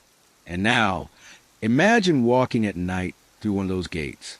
The torchlight glimmers on carvings worn by hands that smoothed them generations ago. The hinges creak with the rhythm of countless openings and closings. A soldier touches the fabric of a banner, rough from weather yet still colorful in its threads. Each detail speaks of artisans who are otherwise silent in the chronicles. Their names are not preserved, but their work endures. Isn't that a comforting thought? That in the shadow of empires, what lasts is often the patient work of ordinary hands. Let's breathe together and drift deeper. The artisans also created moments of beauty for themselves. When the day's labor was finished, they might sit under the eaves and paint simple patterns on scraps of wood, or carve whistles for children, or embroider flowers into cloth. These acts were not for survival, but for joy. They remind us that even beneath the immense weight of the wall, life was not only toil, it was color, song, and laughter. The wall stones may seem stern, but between them flowed streams of human creativity, gentle and unbroken. And so, the artisans of the Great Wall are not merely background figures. They are the quiet architects of continuity, ensuring that stone and life remain bound together. Without them, the wall would have been barren. With them, it became woven into the texture of living, warmed by clay, brightened by silk, softened by wood and ink. As you rest now, imagine their workshop settling into silence, embers fading, tools laid carefully aside. The wall stands above, but it hums with the memory of their labor. Stay close with me. From the next chapter, we will climb higher, into the towers themselves, where soldiers lived out their nights, their hopes and loneliness echoing against the stones. But for now, close your eyes gently and hold the image of lantern-lit workshops glowing at the wall's base, where sparks flew, threads danced, and clay turned slowly on the wheel, all under the watch of an endless night sky. The air tonight feels especially still, as though the mountains themselves are holding their breath. In Chapter 11, we step softly away from the hum of workshops and the laughter of villages and climb higher, toward the towers that crown the wall. You've seen them from below, dark shapes against the horizon, standing like sentinels. But now, together, let's go inside. These towers were more than stone outposts. They were homes, temporary, fragile, sometimes lonely, where soldiers lived, dreamed, worried, and passed countless nights beneath the same stars you see above you now. Stay with me, because you'll soon notice the gentle twist that lies hidden here. While the towers were built for vigilance, they were also spaces where human hearts beat quietly, yearning for warmth and connection. The wall may be remembered for defense, but the towers remember whispers, meals shared, and lives unfolding in silence. As you breathe slowly, imagine pushing open the heavy wooden door of one such tower. The hinges creak softly, and the smell of smoke and dried straw greets you. Inside, the light is low, A single oil lamp flickering on a stone ledge, casting shadows that stretch across rough walls. A brazier glows in the center, its coals red, and around it soldiers sit cross-legged, warming their hands. Their armor lies nearby, stacked neatly, but for now they wear padded tunics, their hair unbound, their faces weary but calm. The tower feels less like a fortress and more like a room waiting to be lived in, filled with the murmurs of men who know one another's footsteps, who share silence as much as speech. Meals in these towers were simple. A pot of millet porridge simmered slowly, thickened with beans or dried greens. Sometimes salted fish or a scrap of pork was added, though not often. The soldiers took turns stirring, the wooden ladle clinking softly against the pot. Cups of tea, brewed from leaves carried carefully from faraway provinces, steamed in the chill. Bread baked on the coals released a nutty scent, comforting in its familiarity. They ate without hurry, pausing to watch the flames, passing bowls quietly, sometimes exchanging jokes, sometimes simply listening to the wind. Food was not just sustenance here. It was warmth, a reminder of home, a rhythm to anchor the endless nights. And yet, there is a tenderness hidden here, one that history rarely mentions. Between patrols, the soldiers wrote letters. Some wrote to parents, thanking them for the clothes they had sewn, for the seeds sent in packages, for the prayers whispered into the night. Others wrote to wives, promising return, telling of stars that reminded them of eyes left behind. A few wrote poems, simple but heartfelt, about the mountains and the wall, about longing and endurance. The letters were carried slowly by couriers, and sometimes they never arrived. Still, the act of writing mattered. It gave voice to hearts pressed silent by duty. The towers, if they could speak, would hum with these words, carried away by ink and brush. Stay with me here, for another moment of intimacy comes in the sound of instruments. Soldiers often carried flutes, simple bamboo pipes tucked into their packs. On long nights, one might lift a flute to his lips, letting notes drift softly across the room. The melody was plain, a folk tune from a faraway valley, but in its rise and fall, the tower changed. Heads lifted, eyes closed. For a moment, the harshness of duty melted into something fragile, almost sacred. Outside, the walls stretched endlessly, but inside, the tower filled with song. The great wall may look like stone, but it held music in its bones. And now, think of the rhythm of the watch itself. Every few hours, soldiers took turns walking the ramparts, listening for sounds in the dark. Their boots tapped softly against stone, breath fogging in the night air. They carried torches, their flames sputtering in the wind, casting arcs of light across the battlements. Sometimes the night was silent, broken only by the hoot of an owl or the rustle of grasses. Other times, the wind howled through the gaps, making every sound uncertain. Yet through it all, the soldiers stood watch, one after another, year after year. Imagine their solitude, the way they must have leaned on the wall, gazing out at the stars, feeling both small and eternal, a single life pressed against the immensity of stone and sky. There were also small rituals to ward off loneliness. Some soldiers carved their names into hidden stones, leaving marks to say, "I was here." Others tied scraps of cloth to beams, prayers for safety, for return, for strength. Some sketched crude pictures on the plaster walls, animals' faces, flowers.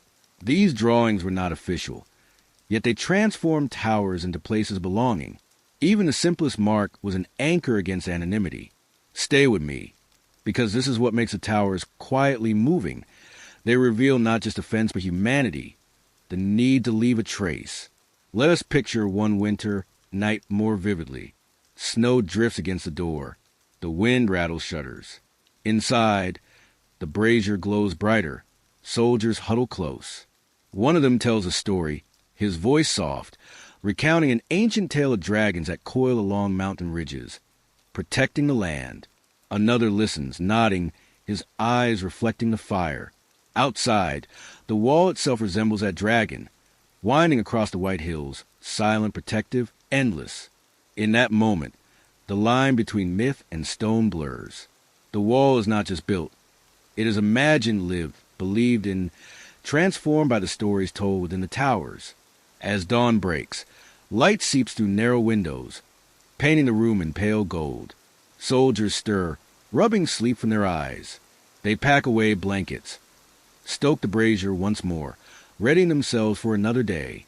The tower comes alive with the scrape of boots, the clink of metal, the rustle of cloaks. And yet, for all its busyness, there remains a hush, as though the tower itself guards a memory of the night, of the songs, of the letters, of the dreams breathed out in sleep. Do you see it now? The towers are not only markers of vigilance. They are keepers of stories, of humanity carried quietly through centuries. Without them, the wall would be mute. With them, it speaks, not of emperors and battles, but of ordinary men living ordinary nights, wrapped in extraordinary silence. Stay close with me, because in the next chapter, we will slip down from these towers and follow the traders who walk along the wall's edge, carrying goods, stories, and new ideas from one province to another. For now, though, let the image linger. A lamp glowing in a stone tower, a soldier leaning against the wall, flute in hand, playing a tune that drifts into the endless night, while the great wall itself listens in silence. The night air lingers cool as we step gently away from the towers, the echoes of flutes and whispered letters still humming in our thoughts. Chapter 12 brings us down from stone heights to the restless paths at the wall's feet, where traders, travelers, and wanderers wove their own quiet threads into the great wall story. This is a softer chapter than you might expect, for while the wall was meant as a boundary, here it became a bridge. Stay with me, because the gentle twist lies right here. The Great Wall was not only a barrier of stone, but also a line of exchange, where goods and ideas slipped through gates like whispers, turning frontier stations into crossroads alive with human touch.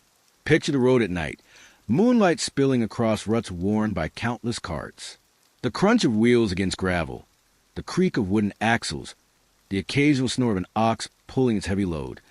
All of it weaves into a slow rhythm. Traders walk beside their beasts, cloaks wrapped tight, their lanterns swinging low. Some carried bolts of silk, wrapped carefully in oilcloth to keep out dust. Others balanced sacks of millet, rice, or tea leaves. Still others guided caravans carrying salt, iron tools, or bundles of medicinal herbs gathered from mountain valleys. Each step, each load, carried not just goods but stories from afar. And as you breathe slowly, imagine how those stories mingle beneath the shadow of the wall, pass from one traveler to another in a hush of firelight. During the day, markets sprung up outside the wall's gates. Villagers laid out baskets of chestnuts and jujubes, their skins shining like polished wood. Artisans displayed simple knives, clay jars, and bright dye cloth. Traders from further provinces brought spices that released scents unknown to local noses: cinnamon, pepper, anise. And once in a while, merchants from lands even further beyond appeared, leading camels laden with strange fabrics or stones that glittered in the sun. Children must have marveled at these rare sights, tugging at their mother's sleeves, asking questions in excited whispers. Even when emperors tried to close the wall tightly, human need and curiosity slipped through, as inevitable as water finding cracks in stone. Now imagine a traveler at dusk, pausing near a fire just outside a gate.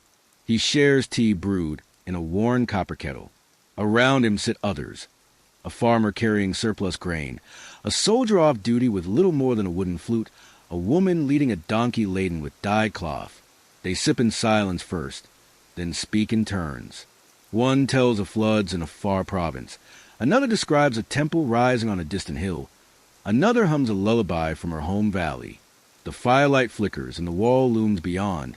But here, in this circle, there is warmth. Isn't it gentle to think of the wall, so stern in daylight, becoming by night the backdrop to such small kindnesses? Stay with me here, because this is important. Through trade, the wall carried not just objects but ways of thinking. Word from faraway tongues slipped into local dialects. Recipes traveled with spices, teaching families to season stews differently. Herbal remedies passed from one healer to another, blending traditions into something new. A single carved amulet might change how a village prayed, or a new loom design might transform the patterns woven into cloth. The wall may look immovable, but through the hands and voices of traders, it moved quietly in imagination, shifting culture like a slow tide. And yet, the life of traders was not easy. Nights on the road were long, often cold, filled with the sound of wolves howling from hills. Traders bundled themselves in wool cloaks, leaning against their carts for warmth, their lanterns swaying in the wind. They told themselves stories to pass the hours, tales of clever foxes, of dragons guarding rivers, of emperors who dreamed of golden mountains. Some prayed to the spirits of the wall itself, leaving coins or incense near gates for safe passage. The wall was stern, but they treated it also as a guardian, offering respect in hopes that its silent strength would shelter them. Let us pause for a moment and step into a small inn nestled against the wall. Its door opens with a wooden groan, releasing the smell of steamed dumplings and warm broth. Inside, travelers sit shoulder to shoulder at low tables. Bowls of noodles glisten with sesame oil, while cups of rice wine clink softly. A storyteller sits by the hearth, reciting a tale of long ago, his voice rising and falling like wind on stone. Perhaps he tells of how the wall itself was built with the help of a phoenix, or how it once stretched all the way into the sea. The listeners smile, not because they believe every word, but because the story wraps them in comfort. After long days on rough roads, words are as nourishing as food. Now, breathe deeply and picture the glow of lanterns at a gate. Traders gather, waiting for the soldiers to open the doors at dawn. They huddle against the cold, sipping tea from clay cups. Their carts rest silent, beasts of burden chewing patiently at bundles of straw. The wall above them feels endless, but in this moment, it is less a barrier than a pause, a place where travelers rest, exchange glances, perhaps share a piece of bread or a laugh. History often tells us the wall was meant to keep out, but nights like this show us another truth. It also brought people together, however briefly, in the waiting. Stay with me, because there's a soft wonder here. Some of the objects traded along the wall's edges travel further than anyone realized. A small bundle of silk-dyed crimson might pass from one hand to another, eventually reaching a province hundreds of miles away, where a bride wears at her wedding. A jar of herbal medicine might soothe a fever in a distant household. A charm carved from jade might be carried by generations, worn smooth by touch. These things seem ordinary, but they carry with them the heartbeat of the wall, the pulse of exchange that flowed despite stone and decree. And then there were the songs. Traders carried music with them, just as soldiers carried flutes. Around fires, they sang verses from their home valleys. Some songs told of rivers so wide they shimmered like mirrors, others of mountains wrapped in clouds.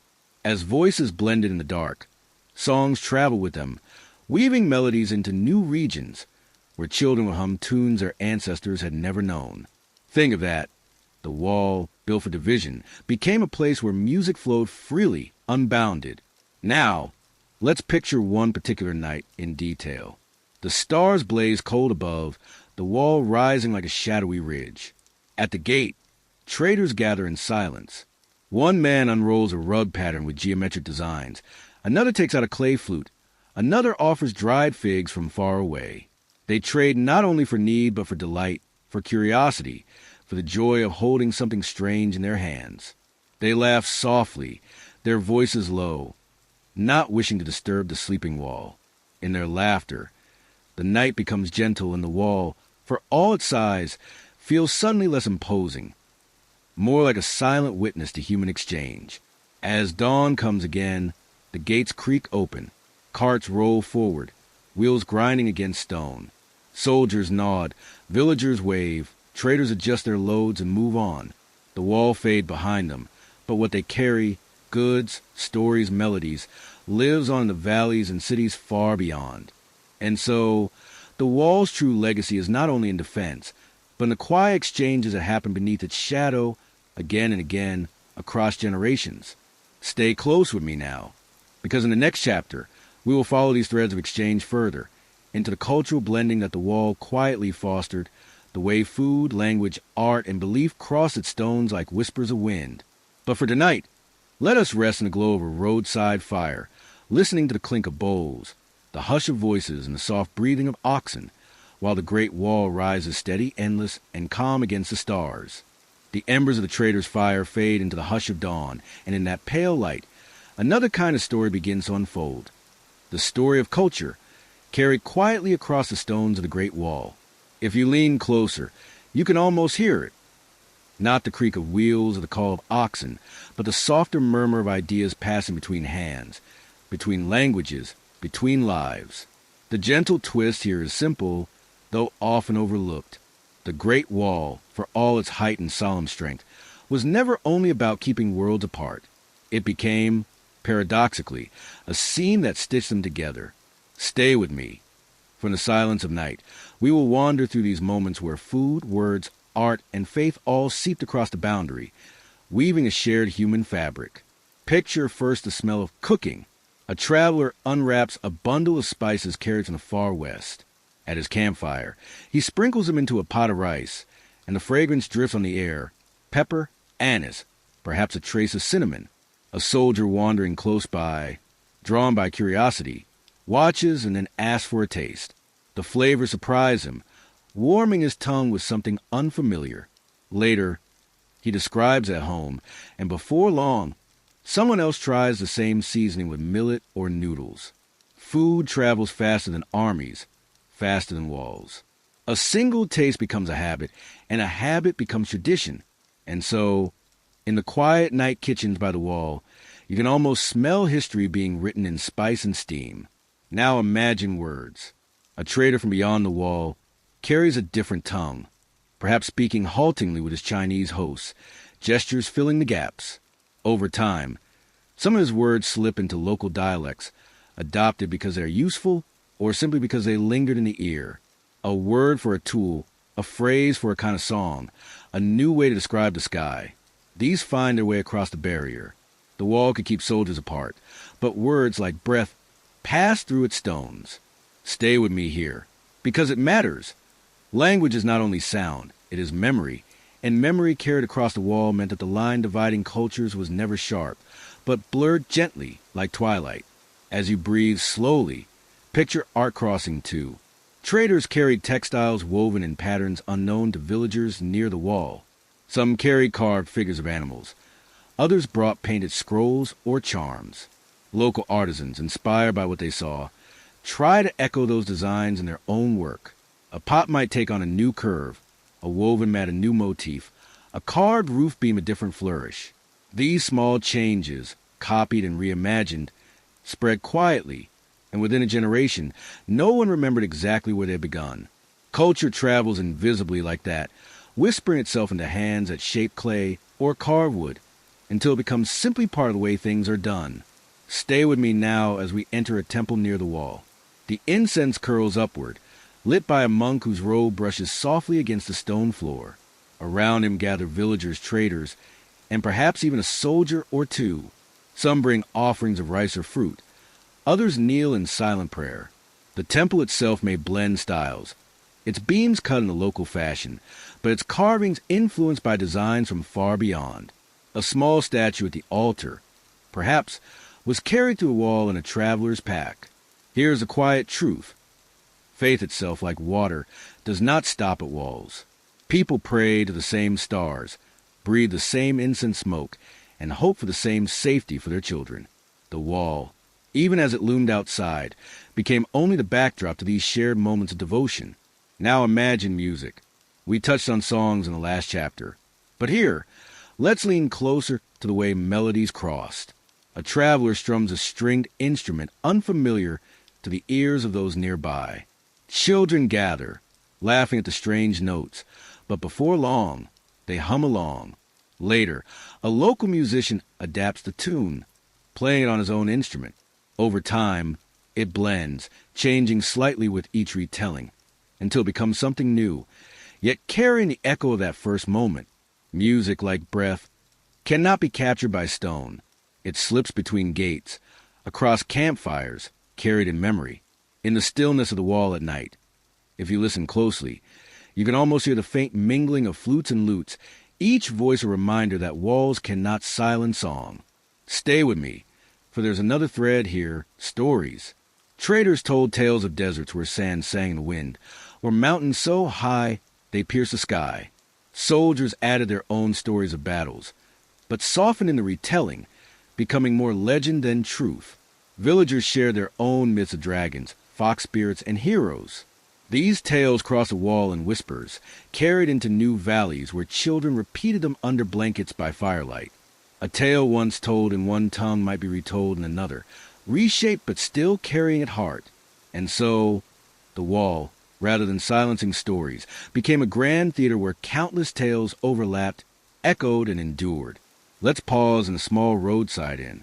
The paper windows glow with lamplight, shadows flickering against the walls.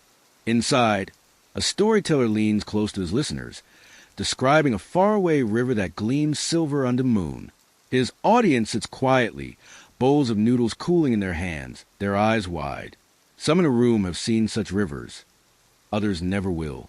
Yet for a moment, they are all there together, following the current of his words. Isn't it soothing to think that the wall, which looks so rigid by day, held space for moments like this? Shared wonder, shared imagination, passed from heart to heart? And now, let us not forget the fabric of daily life. Clothes tell their own quiet history. A soldier wears a sash dyed in a shade only possible because a trader carried the right pigment from afar. A village child plays with a toy carved in a style that first appeared in a distant province. A family drinks tea, a habit introduced long ago but now inseparable from their evenings. These are the smallest things, yet they are what lasts longest. The wall stones may crumble, but the way people eat, dress, speak, and sing, those continue, pass forward, smooth like pebbles by the river of time. Stay close a little longer, because this is where the gentle mystery lives. Some changes that crossed the wall left no name, no record, no origin. A cooking style, a pattern in weaving, a prayer whispered to the night sky. We may never know where they began, and yet they endure, stitched into life so tightly that they are simply part of the whole. The wall seems to divide, but in truth, it reminds us that humanity always finds a way to mingle, to share, to soften. That is a twist, the quiet gift hidden in the wall's shadow. As the stars wheel above the wall, imagine the unseen exchanges happening even now in memory. A song hummed by travelers centuries ago, a spice that lingered in a family's kitchen, a word borrowed and still spoken today. They remind us that no wall can truly stop the flow of human culture. Stone may stand, but voices always find their way. And now, as we set down our thoughts gently, let us close this chapter with calmness. The traders have passed. The soldiers have changed shifts. The villagers have closed their shutters. Only the wall remains, breathing quietly under the night sky, its strength not only in stone, but in the lives it touched. Stay with me into the next chapter, where we will walk deeper into the blending of daily life and the unexpected transformations born at the wall's edge. For now, rest in this moment, safe, warm, knowing that stories, songs, and flavors slip across even the tallest stone, weaving us together under the same night sky. The night has deepened, the stars appearing brighter as the last hints of dusk dissolve into the horizon, and now the great wall glows faintly under the touch of moonlight. Its stones, cold yet steady, carry not only the weight of watchful centuries, but also the quieter, subtler traces of those who tended it, walked it, and kept life moving along its edges. Tonight, we turn our gaze to the unsung, the workers, the farmers, the families whose days and nights unfolded in the wall's shadow. Stay with me as we linger here, because their voices are often forgotten, yet they carried the true heartbeat of this great boundary. And here lies a gentle twist. Though the wall is remembered as the work of emperors and armies, its endurance rested most firmly on the shoulders of ordinary people whose stories rarely appear in chronicles but echo softly in the stones themselves. Imagine first the workers who laid the foundation. In the moon's pale glow, you can almost see their outlines, bent over in rhythm, passing stones from hand to hand. Their voices might rise in quiet chants, not unlike lullabies, steadying the pace of their labor. Some were soldiers, conscripted to work. Others were peasants fulfilling the demands of state. Their tools were simple, their burdens heavy, but together they created something vast. Stay with me here. Picture a man smoothing the surface of a stone with his palm before placing it, perhaps whispering a prayer for safety. That whisper, carried by the night air, may still linger in the cracks of the wall. The grandeur of the wall was born not from might alone, but from millions of such small, unseen gestures. As you breathe slowly, picture the farmers in nearby villages, who never set foot on the ramparts, yet kept the wall alive in their own way. They tended wheat, millet, and beans, ensuring food for soldiers and workers alike. At dusk, their fields shimmered like silver under the moonlight, and the steady rustle of crops sounded like a soft hymn. Families ate simple meals of porridge or dumplings, sometimes flavored with wild herbs or pickled vegetables. And it is here we find another truth. The wall's endurance was nourished not by stone alone, but by steaming bowls of grain, by harvests that filled bellies and carried strength into tired limbs. Each harvest festival near the wall was a quiet act of support for the empire's greatest project. Now let us wander gently into the homes of families who lived at the wall's edge. Their dwellings were modest, clay or wood, with roofs that groaned under rain and glowed softly under starlight. Inside, by the warmth of a small hearth, children listened to parents tell stories. Some of spirits guarding the mountains, others of distant emperors. The crackle of fire, the smell of soup simmering, the sound of fabric rustling as mothers sewed, all became part of the quiet tapestry of life. And while their names never entered official records, these families were the true guardians of the wall, for they kept its surroundings alive, supplying food, shelter, and care for weary soldiers. Stay with me now, for this is important. Their laughter, their songs, their whispered prayers carried more permanence than any imperial decree.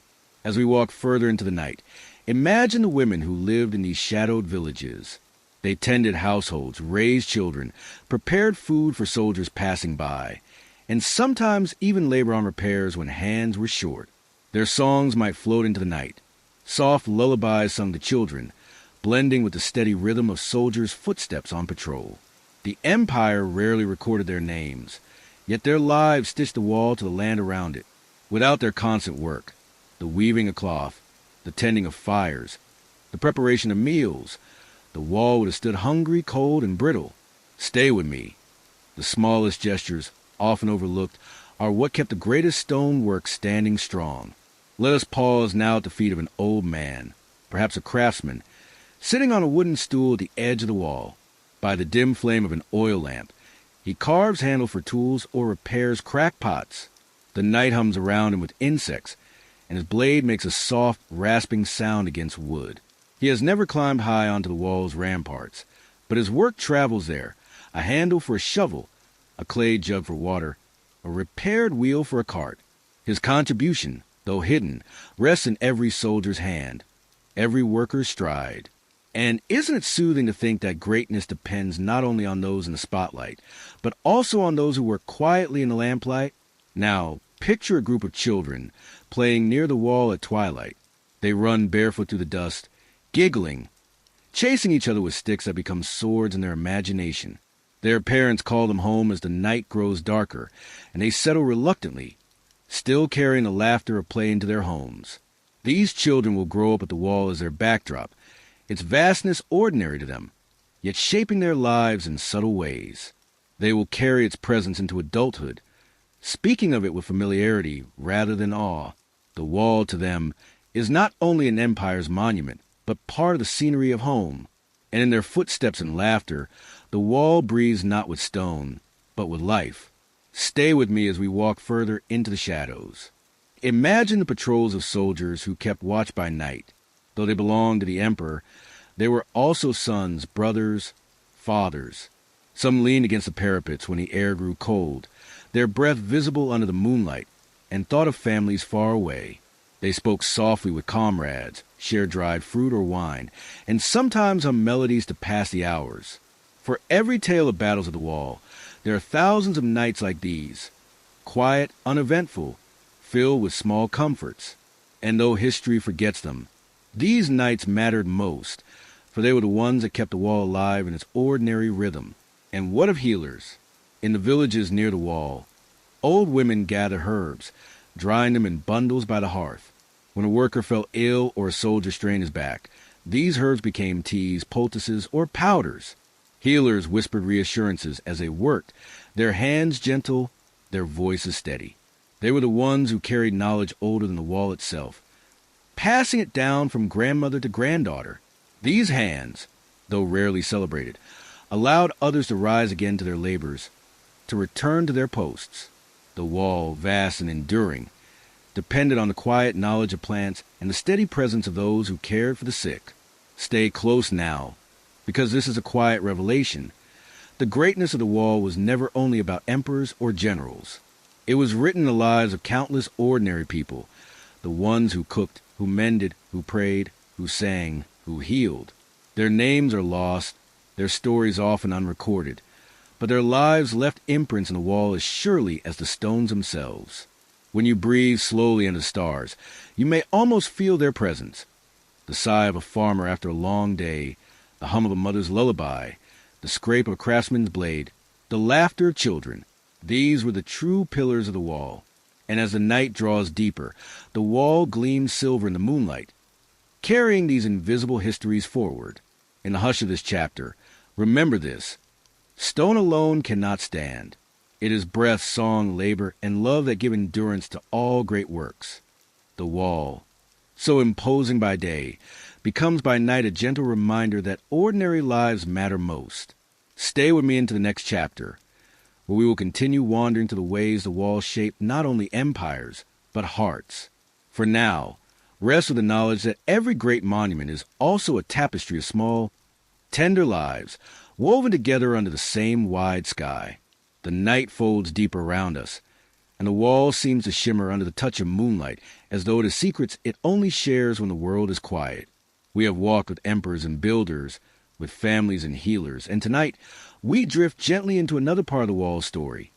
Its role as a road, a channel of movement and meeting, a path that carried not only armies but also merchants, pilgrims, poets, and wanderers. Stay with me, because here lies a gentle truth. The Great Wall was not only a shield, but a thread that bound distant lands together, where life flowed as much along its stones as it was protected by them. Picture the wall as a great spine, winding over ridges and valleys, and along its length people traveled steadily, their footsteps echoing faintly in the night. Soldiers patrolled, yes, but so too did traders carrying silks, salt, and tea, leading caravans with bells that jingled softly under the stars. By day, these caravans bustled, their donkeys or camels plodding along dusty paths. By night, they gathered near watchtowers, huddling by small fires. Imagine now the soft glow of embers illuminating faces, an old trader pouring tea from a clay pot, the steam rising in the crisp mountain air, while another unpacks dried fruit to share. Their voices are low, but laughter slips through like sparks. Though they came from different lands, the wall became their resting place, their shared hearth under the sky. As you breathe slowly, you can almost smell the mingling scents: tea, smoke, sweat, leather. To the traveler, the wall was both barrier and invitation. It marked the edge of empires, but it also offered protection from night. Soldiers stationed in watchtowers sometimes shared meals with merchants, trading news of distant provinces for a taste of sweet dates or salted fish. These meetings, unremarkable in the grand sweep of history, created quiet bonds across cultures. Stay with me now, because it is in these fleeting exchanges, an offered bowl, a shared story, that we glimpse the wall's softer side. The wall also carried pilgrims, walking with steady devotion. Some sought temples beyond the mountains, while others followed the path simply to feel closer to the heavens. Imagine a lone pilgrim in a rough robe, leaning on a wooden staff, pausing at night to bow toward the moonlit ridges. He carries little, perhaps a bundle of rice and a gourd of water, but his heart is filled with prayers. The wall's vastness humbles him, but it also reassures him. For even in its endless stones, he finds rhythm, the rhythm of footsteps, of breath, of persistence. Each step becomes a meditation, each watchtower a milestone of devotion. Now let us wander further to the poets who walked the wall. They saw it not only as fortification, but as inspiration. Some climbed its heights at dusk, carrying brushes and scrolls. Under lantern light, they wrote verses of longing, of distance, of stars scattered like petals over the horizon. Their poems often blended sorrow with wonder, for the wall reminded them of separation, but also of endurance. One poet may have gazed at the horizon, where torches flickered in the distance, and written of the wall as a dragon sleeping across the land, guarding and dreaming at once. His words, whispered into the night, drifted away like ash but remained in spirit, etched invisibly upon the stones.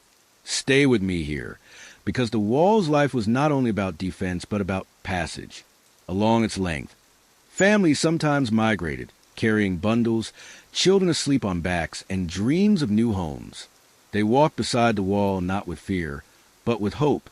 Imagine a mother pausing to rest on a stone ledge, her child leaning sleepily against her shoulder. She whispers encouragement, humming softly while gazing at the glowing horizon. The wall, in its quiet, offered direction. Its line across the earth became a guide, a path of certainty in uncertain journeys. At night, the wall also became a place of reunion. Picture two soldiers meeting at a tower after months apart, embracing like brothers.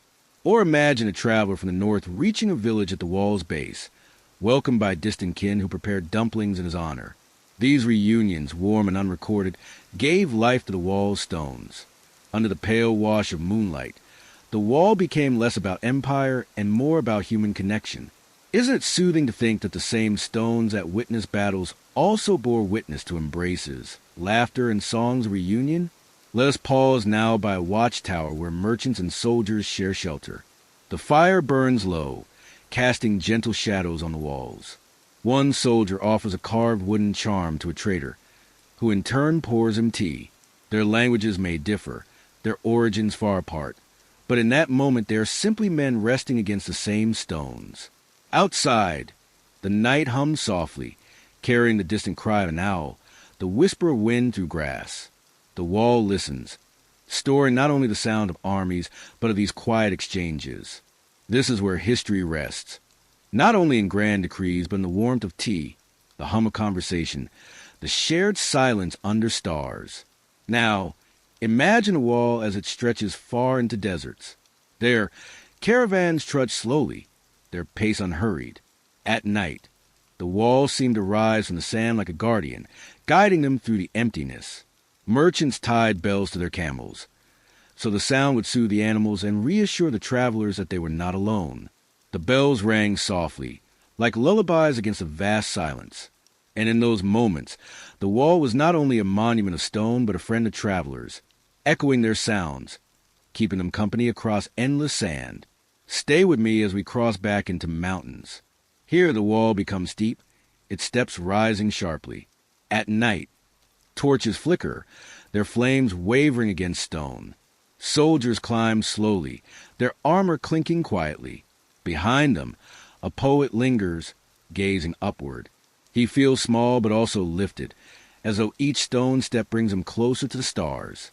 He writes of the wall as a stairway into heaven, built not for conquest but for communion.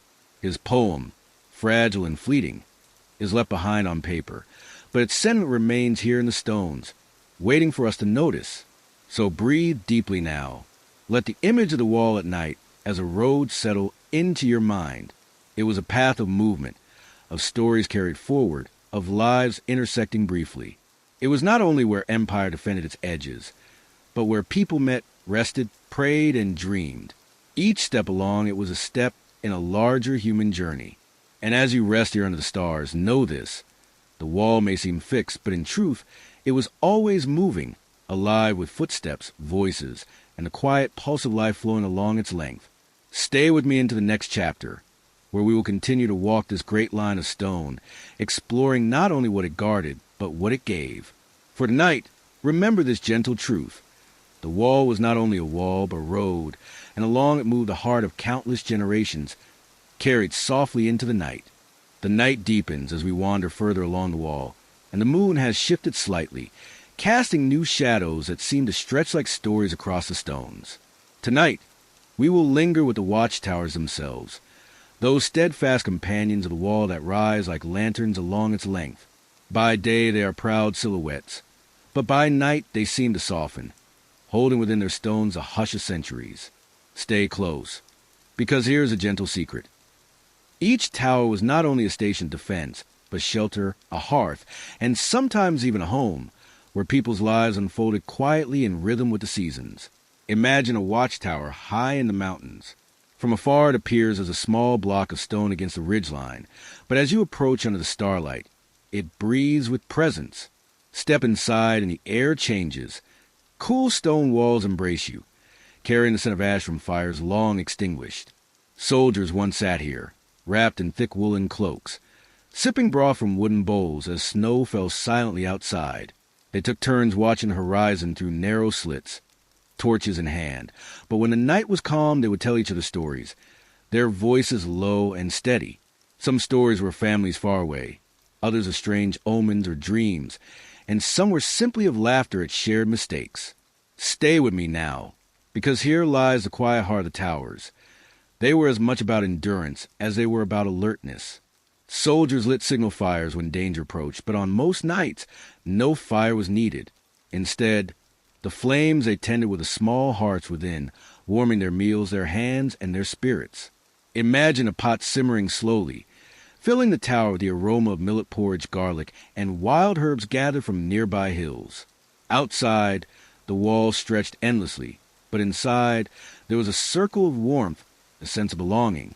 In some towers, families live alongside soldiers.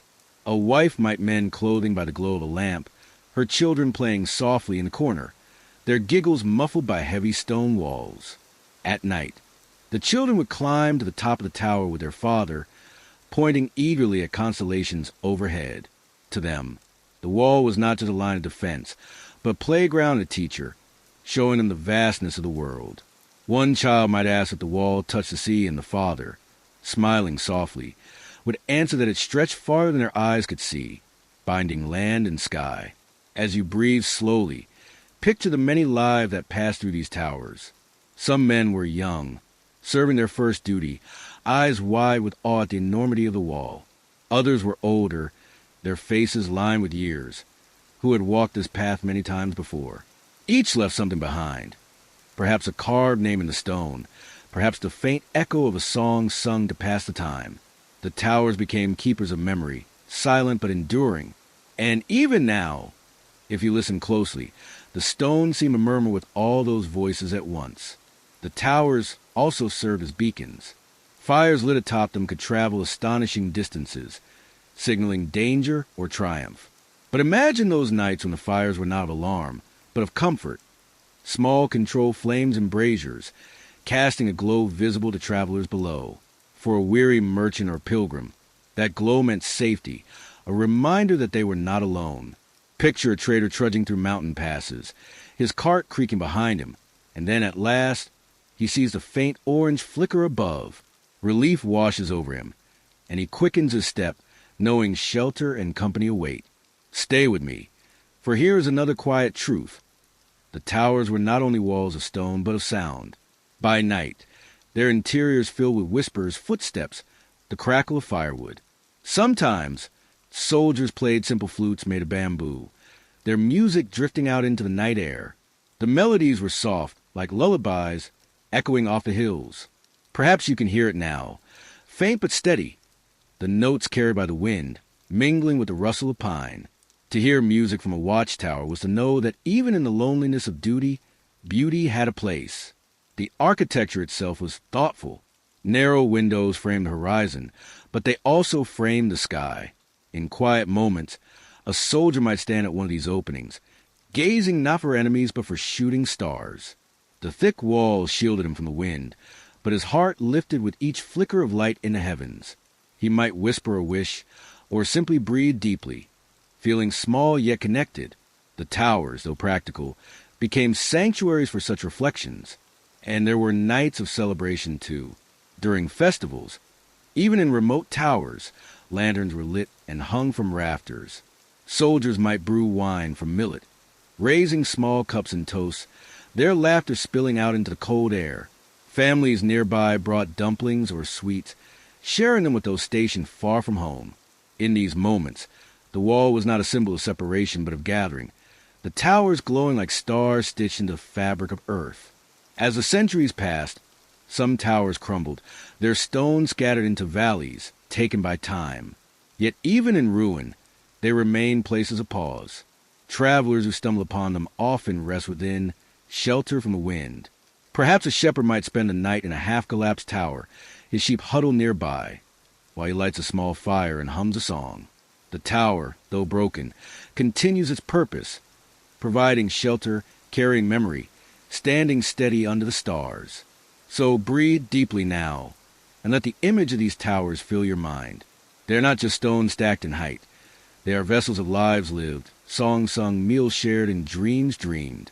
They remind us that history is not only grand battles and decrees, but also the soft persistence of human presence.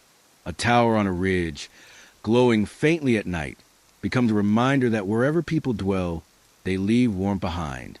Stay with me into the next chapter, for we will walk beyond the towers into the villages that nestled at the wall's base. But for tonight, let the watchtowers themselves lull you, their steady presence, their quiet resilience, their timeless embrace of human life.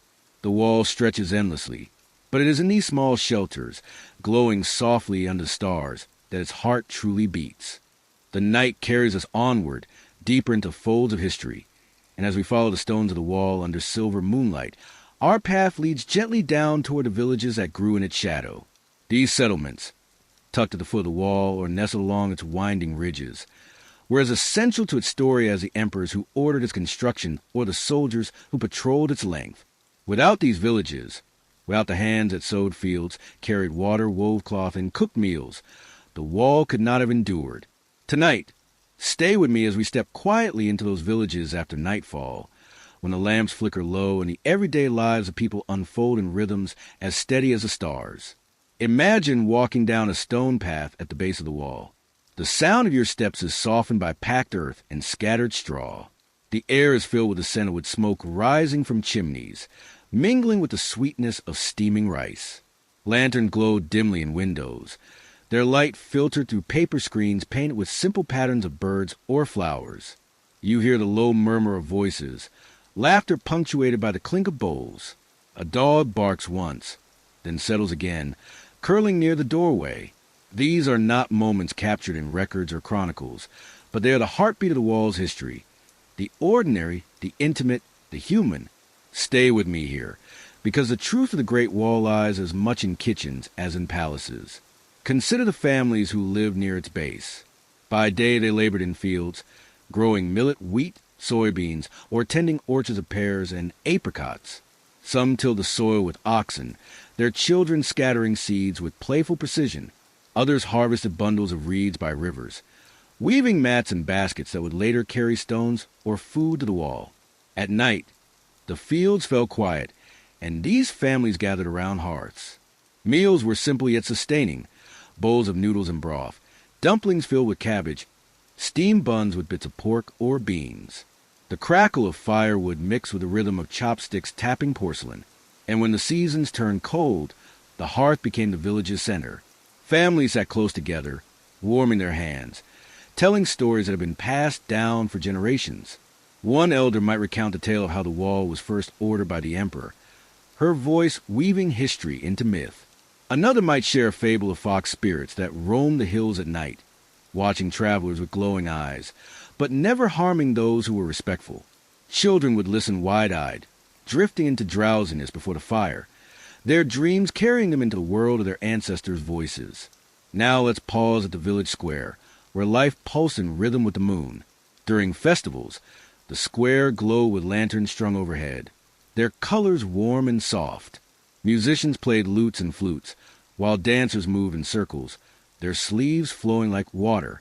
Food stalls offered roasted chestnuts, candied hawthorn fruits, and hot tea served in clay cups. Soldiers from the wall sometimes joined these gatherings, laying aside their spears to dance or drink with the villagers.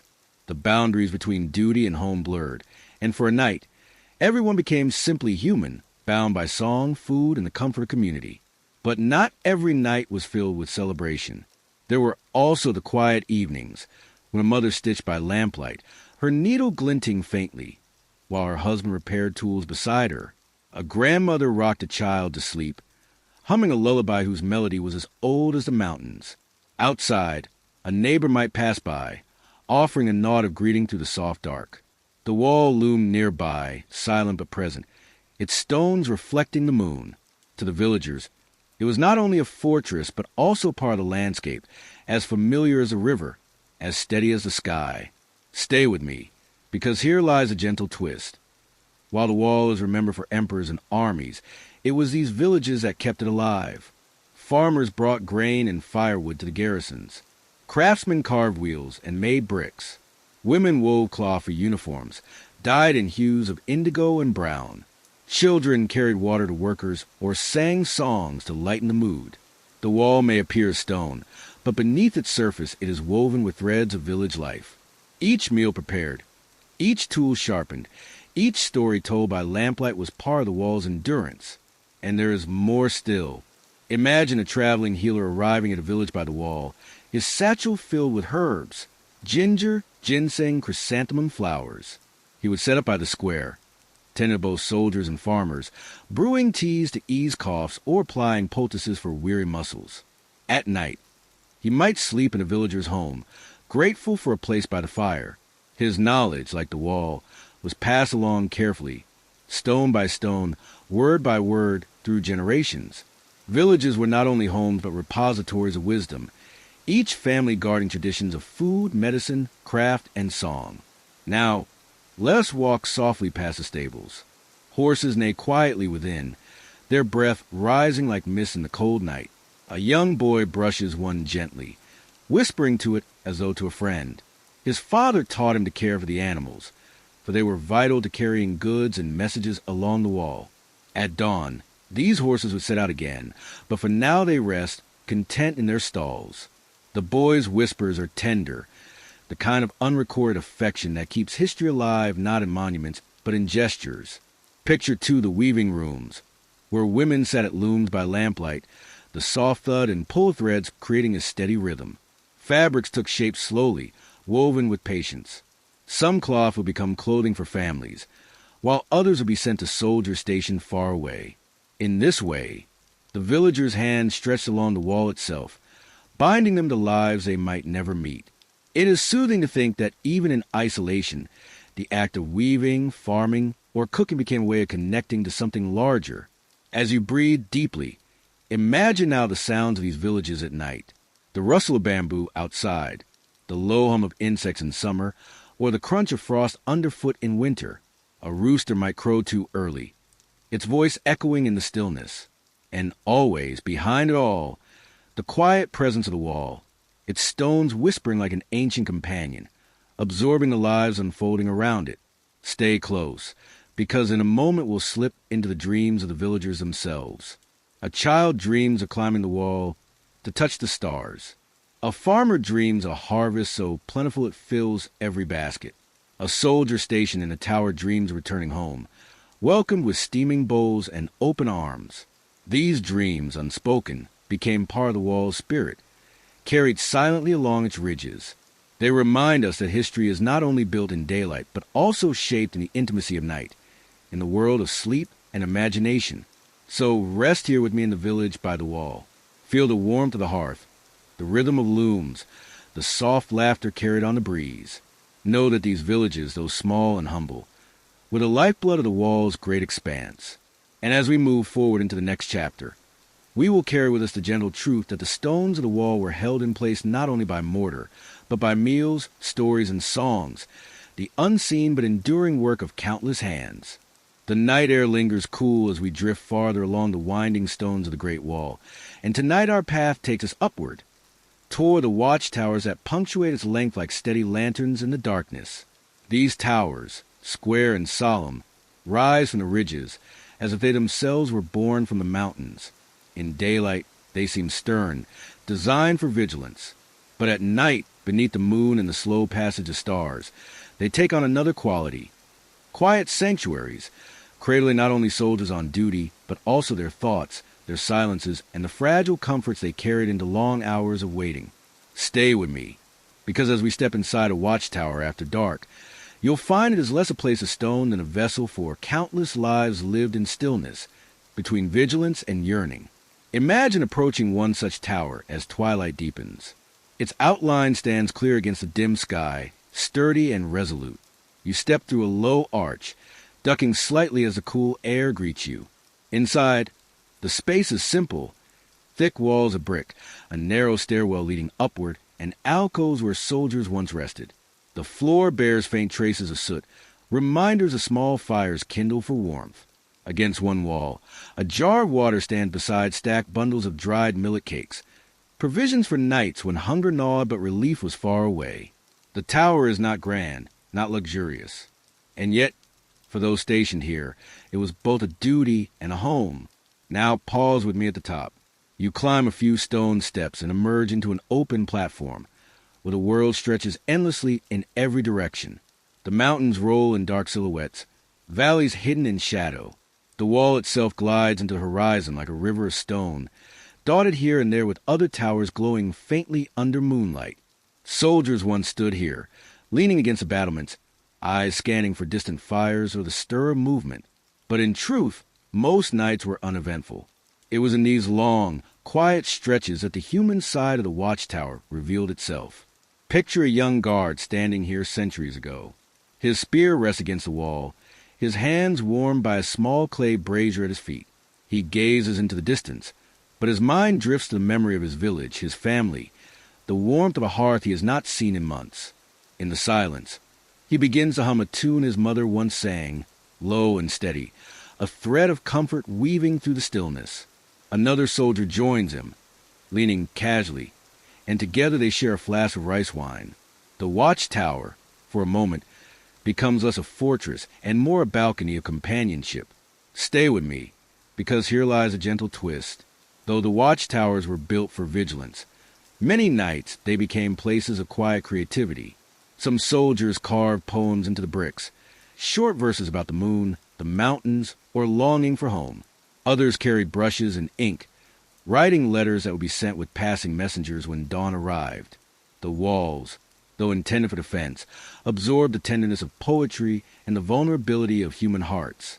Imagine running your fingers now over faint inscriptions, the grooves smoothed by time but still echoing with voices that refused to be forgotten. Inside the tower, warmth gathered in pockets of routine. Soldiers huddled around fire pits, stirring small pots of millet porridge, steam fogging the air.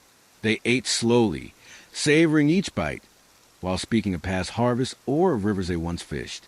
In one corner, a man might mend his worn shoes with scraps of cloth. Another would whittle a small charm from wood, a gift to carry home. These gestures, though modest, reveal how life continued quietly within stone walls, how human resilience softened even the sternest of places. And in moments when the sky was clear, watchtowers became observatories.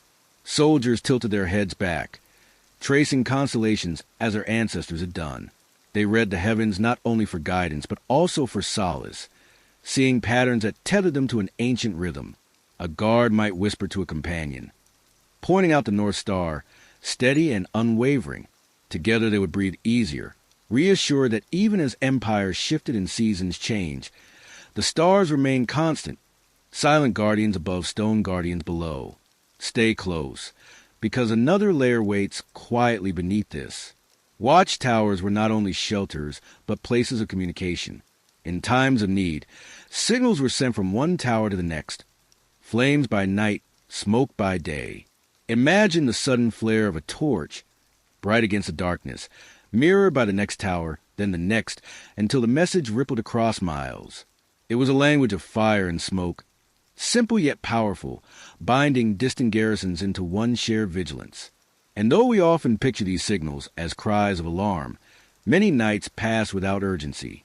The signal fires remained unlit, and instead, the soldiers sat in calm, watching embers glow softly in their braziers, their silence unbroken. Consider, too, the small treasures kept within towers. A soldier might tuck a charm of jade into a crack in the wall, believing it would protect him. Another might leave a carved token of wood, a prayer for safe return. Archaeologists have found traces of such objects, tokens of belief, hope, and love, tucked into places no record ever mentioned. Each one a whisper, layered into the stone, invisible yet present, carried across centuries. Now let us return to the night itself. Hear the wind moving gently through arrow slits, creating a soft whistle, as if the tower itself were breathing. Outside, the sound of leaves rustling in valleys drifts upward. In winter, snow might press against the walls, muffling the world into deep silence. In summer, the chirp of insects filled the air, steady and hypnotic. The watchtower was alive not with clamor, but with textures of sound, low, repetitive, soothing. And still, the wall connected one tower to the next, each like a bead strung on a necklace of stone. At night, a soldier in one tower could look across to another, see a faint glow of fire, and feel less alone. It was a small comfort, but a vital one. In that exchange of distant light, there was a reminder. Others kept watch too. Others breathed the same night air. Others dreamed of the same return. Stay with me a little longer, for there is a gentleness in realizing how ordinary these towers became. Though built for defense, they carried the essence of homes. Fires for cooking, blankets for warmth, voices that murmured of longing. They bore witness not only to strategies and orders, but to the simplest truths, that people, wherever they are, seek connection, comfort, and meaning in the quiet hours of night. So rest now in the watchtower with me. Let the stone walls steady your breath. Let the distant constellations soften your gaze. Feel the warmth of the brazier, the hum of voices, the unbroken patience of those who once stood here. Know that the wall is not only a monument to defense, but also a vessel for countless nights of human endurance, filled with firelight, poetry, and quiet companionship. And as we step forward into the next chapter, we carry with us the calm certainty that even in places built for vigilance, peace always finds its way, whispered softly through stone and star. As we step gently away from the quiet solitude of the watchtowers, the night draws us along the great wall to another story, one not carved in stone, but carried in the breath and laughter of those who made their lives alongside it. The wall was never only soldiers and generals. It was also farmers in nearby valleys, merchants who walked its pathways, and families who wove their days beneath its shadow. And when night descended, these communities, small and enduring, became part of the wall's rhythm too. Stay with me, because what seems at first like a tale of fortresses reveals itself, softly, as a tale of homes, meals, and the warmth of ordinary lives that pulse quietly around the wall. Picture a village resting at the base of a slope, where the wall stretches across the mountainside. Its roofs are thatched, its walls of packed earth glow faintly in the moonlight. By day, the villagers tend millet fields and orchards of apricot, leading goats along narrow terraces. By night, they gather near small hearths, their fires shimmering gently through windows of oiled paper. The wall looms above, silent and steady, like a mountain carved by hands. To the villagers, it is not only a monument of empire, but also a companion of seasons, rising and falling with the hills, guarding and witnessing. Inside one such home, you might see a family seated on woven mats. The father mends a plow with careful hands. The mother prepares bowls of steaming rice mixed with wild greens.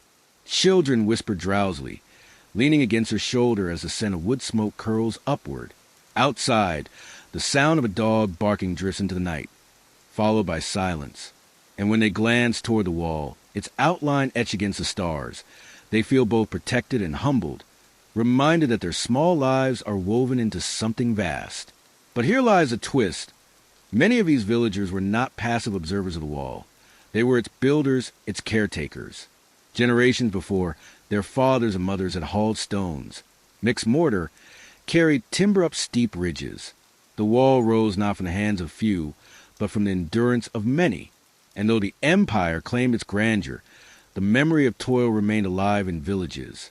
Grandfathers told stories of aching shoulders, of songs sung in rhythm to lighten burdens, of meals shared beneath half-built towers.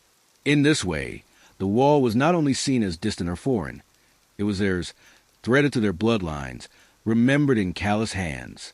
As we linger in this village, let us wander to the edges where night deepens. Merchants arrive, carrying goods along narrow tracks that follow the wall. They bring salt, silk, dried fish, and bronze tools. In exchange, they take grain, wool, and pottery. The wall itself serves as a spine along which trade moves quietly, connecting valleys and outposts. And when merchants pause for night, they too join the fires of villages, telling tales of distant provinces, of storms they have seen on other mountain ridges, of deserts that stretch farther than imagination. Their voices weave with the crackle of the fire, and suddenly the village feels less remote, less small, bound instead to a vast network of places. Stay with me, for there is something tender here. At night, When soldiers descended from their towers to seek food or warmth, they often joined these villagers.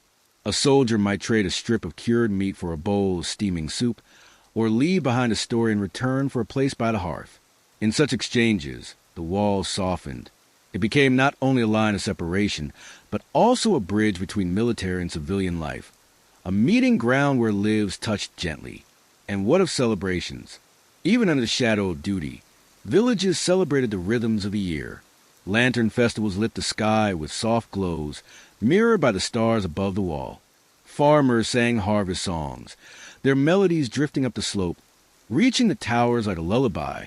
Children ran with painted kites shaped like fish or birds, their strings tugging playfully in the night air. And though the wall loomed above, it was not a barrier to joy.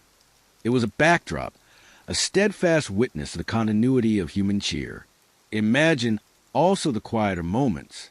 A young woman might climb a low ridge to gaze at the wall, holding in her hands a letter she hoped would reach her brother stationed far away.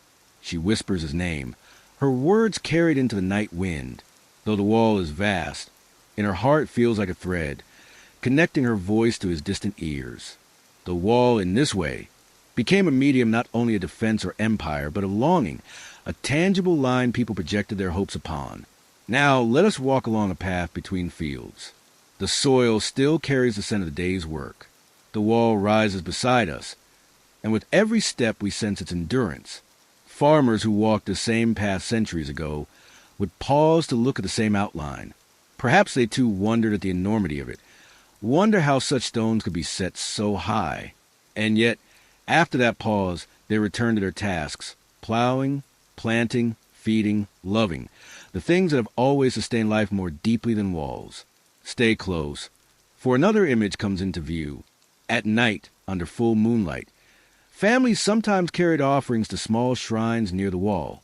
Bowls of rice, cups of tea, incense sticks glowing faintly red. These offerings were prayers, not only for safety but for harmony, for good harvests, for journeys made and returned from. To pray beside the wall was to acknowledge both its power and its humility. Power in its immensity, humility in knowing that, like all things, it too depended on the care of those who lived near it. And so the wall at night was not empty stone. It was alive with footsteps, voices, laughter, whispers, prayers. Its silence was filled by the closeness of villages, by meals shared, by the small rituals of life. And if you close your eyes now, you can almost hear it. The clatter of bowls, the murmur of lullabies, the soft scratching of a quill as someone writes a letter by lamplight.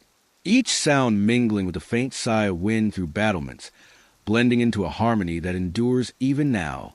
As we step away, let us carry the warmth of these homes with us. Let us remember that the Great Wall, though immense and enduring, is also a story of intimacy, of families who lived in its shadow, of meals seasoned with patience, of children who grew up play within sight of its stones. The wall is not only an artifact of empire, but a quiet neighbor of countless lives, wrapped in the hush of night. And as we continue, we bring their voices with us, gentle as the glow of lanterns across the valley. The night deepens along the Great Wall, and in this chapter we let our steps slow, settling into the long echoes of memory that linger where the stones meet the sky. You and I have walked through the world of soldiers and villagers, of lanterns and shrines, and now we turn to the silent endurance of time itself, the way centuries pressed their weight upon the wall and left their marks. What at first seems like unchanging stone is, if you pause, a living text, softened by weather, healed by hands, touched by the passing of countless nights. Stay with me, for in a moment you will see how the wall's greatest story is not its building but its endurance, its ability to stretch across ages, outlasting kings, dynasties, and storms. Imagine running your hand along the stones. They feel cool beneath your fingers, but not perfectly smooth. Each carries a memory of centuries. Wind has brushed these surfaces. Rain has traced lines into their faces. Moss is rooted in their cracks. To us, the wall might appear eternal, but to those who stood upon it long ago, it was fragile, needing care and repair. Dynasties rose and fell, and with each shift came new hands, new stones, new mortar. The wall is not one wall, but many, layered like pages of a book. And so the plot twist, gentle yet compelling, is this. The Great Wall is less a single monument than a patchwork of centuries stitched together by human need. In the quiet of night, you can almost sense those layers. The oldest stones, rough-hewn, rise in one place. A later section, bricked neatly, carries another style. Farther along, earth-packed ramparts crumble softly back into the hills. Each portion tells a different time, and yet they merge into one long line, a body with many lifetimes. To walk upon it is to walk across history itself, each step moving through centuries as easily as through space. Stay with me, and notice the way this continuity creates comfort. While dynasties fell, while emperors passed into dust, the wall remained, adapted, tended. Farmers became soldiers. Soldiers became farmers again. Rulers changed, but the wall remained their shared horizon. In that way, the wall teaches something gentle.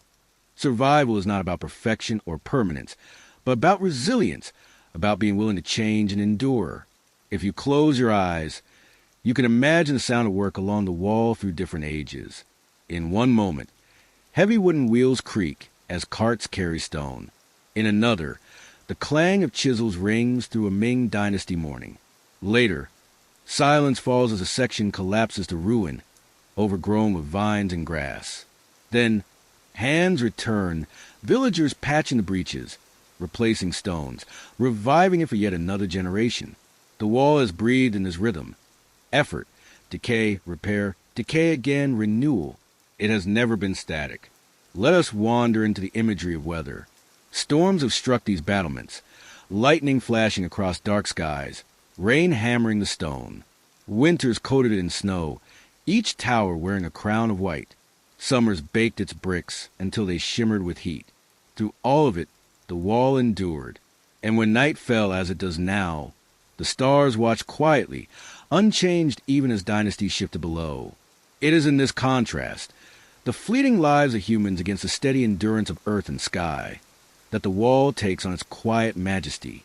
But endurance is not only strength, it is also memory. Think of the graffiti scratched by travelers, the prayers carved faintly into stone, the small tokens left at shrines along the path. These marks are as much a part of the wall as its towers.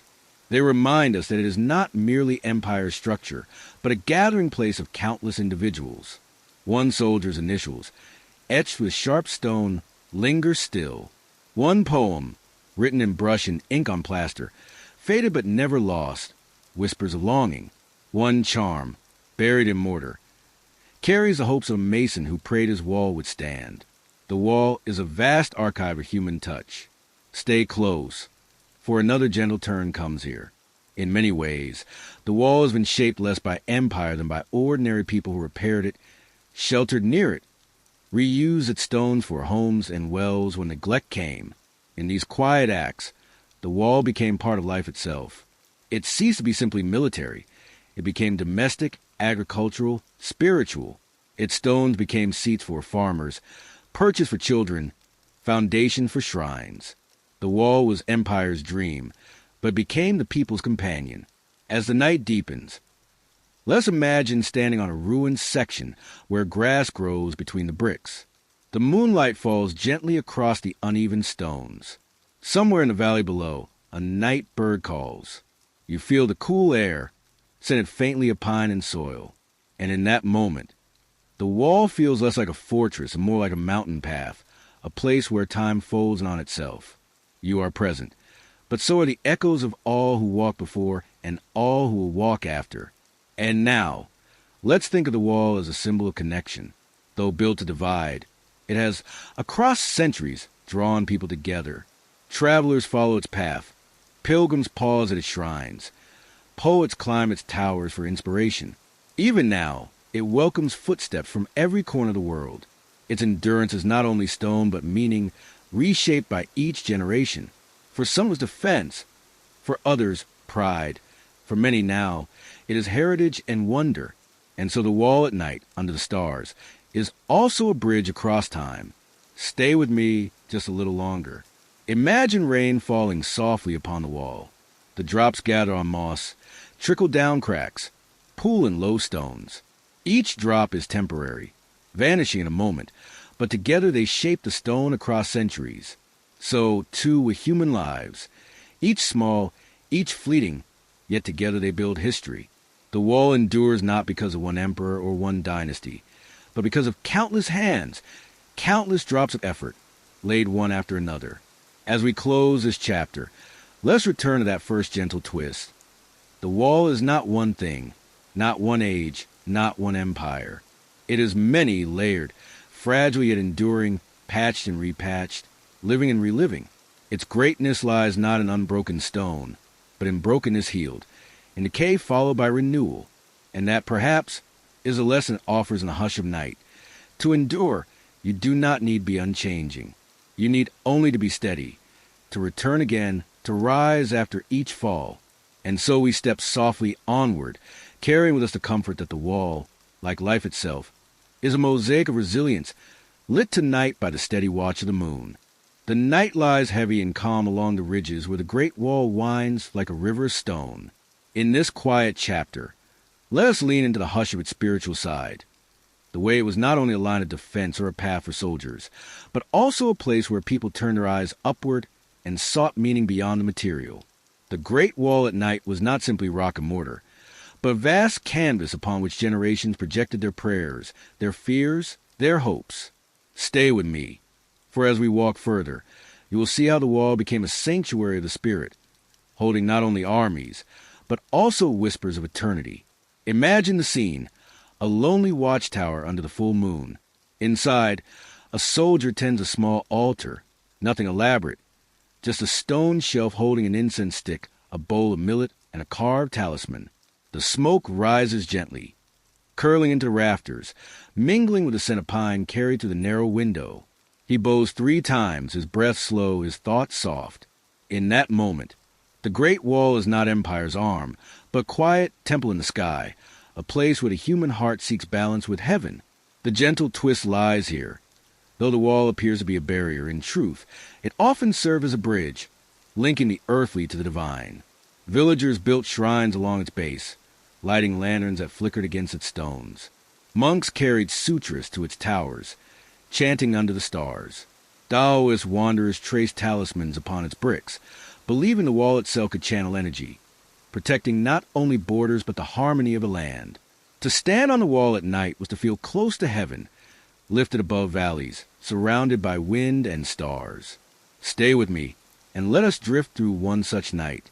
A group of travelers approaches a shrine nestled beside a gate in the wall. They carry offerings, a bundle of herbs, a pot of tea, paper charms to be burned. Their footsteps crunch softly on the packed earth. At the shrine, they light a small flame, watching it dance in the darkness. They murmur prayers for safe passage, for good harvest, for peace. The wall listens silently, its stones warmed by the flickering glow. And though the wall was built for defense, in that moment it becomes a vessel of faith, bearing the weight of human longing. The wall's spiritual aura was not confined to one belief.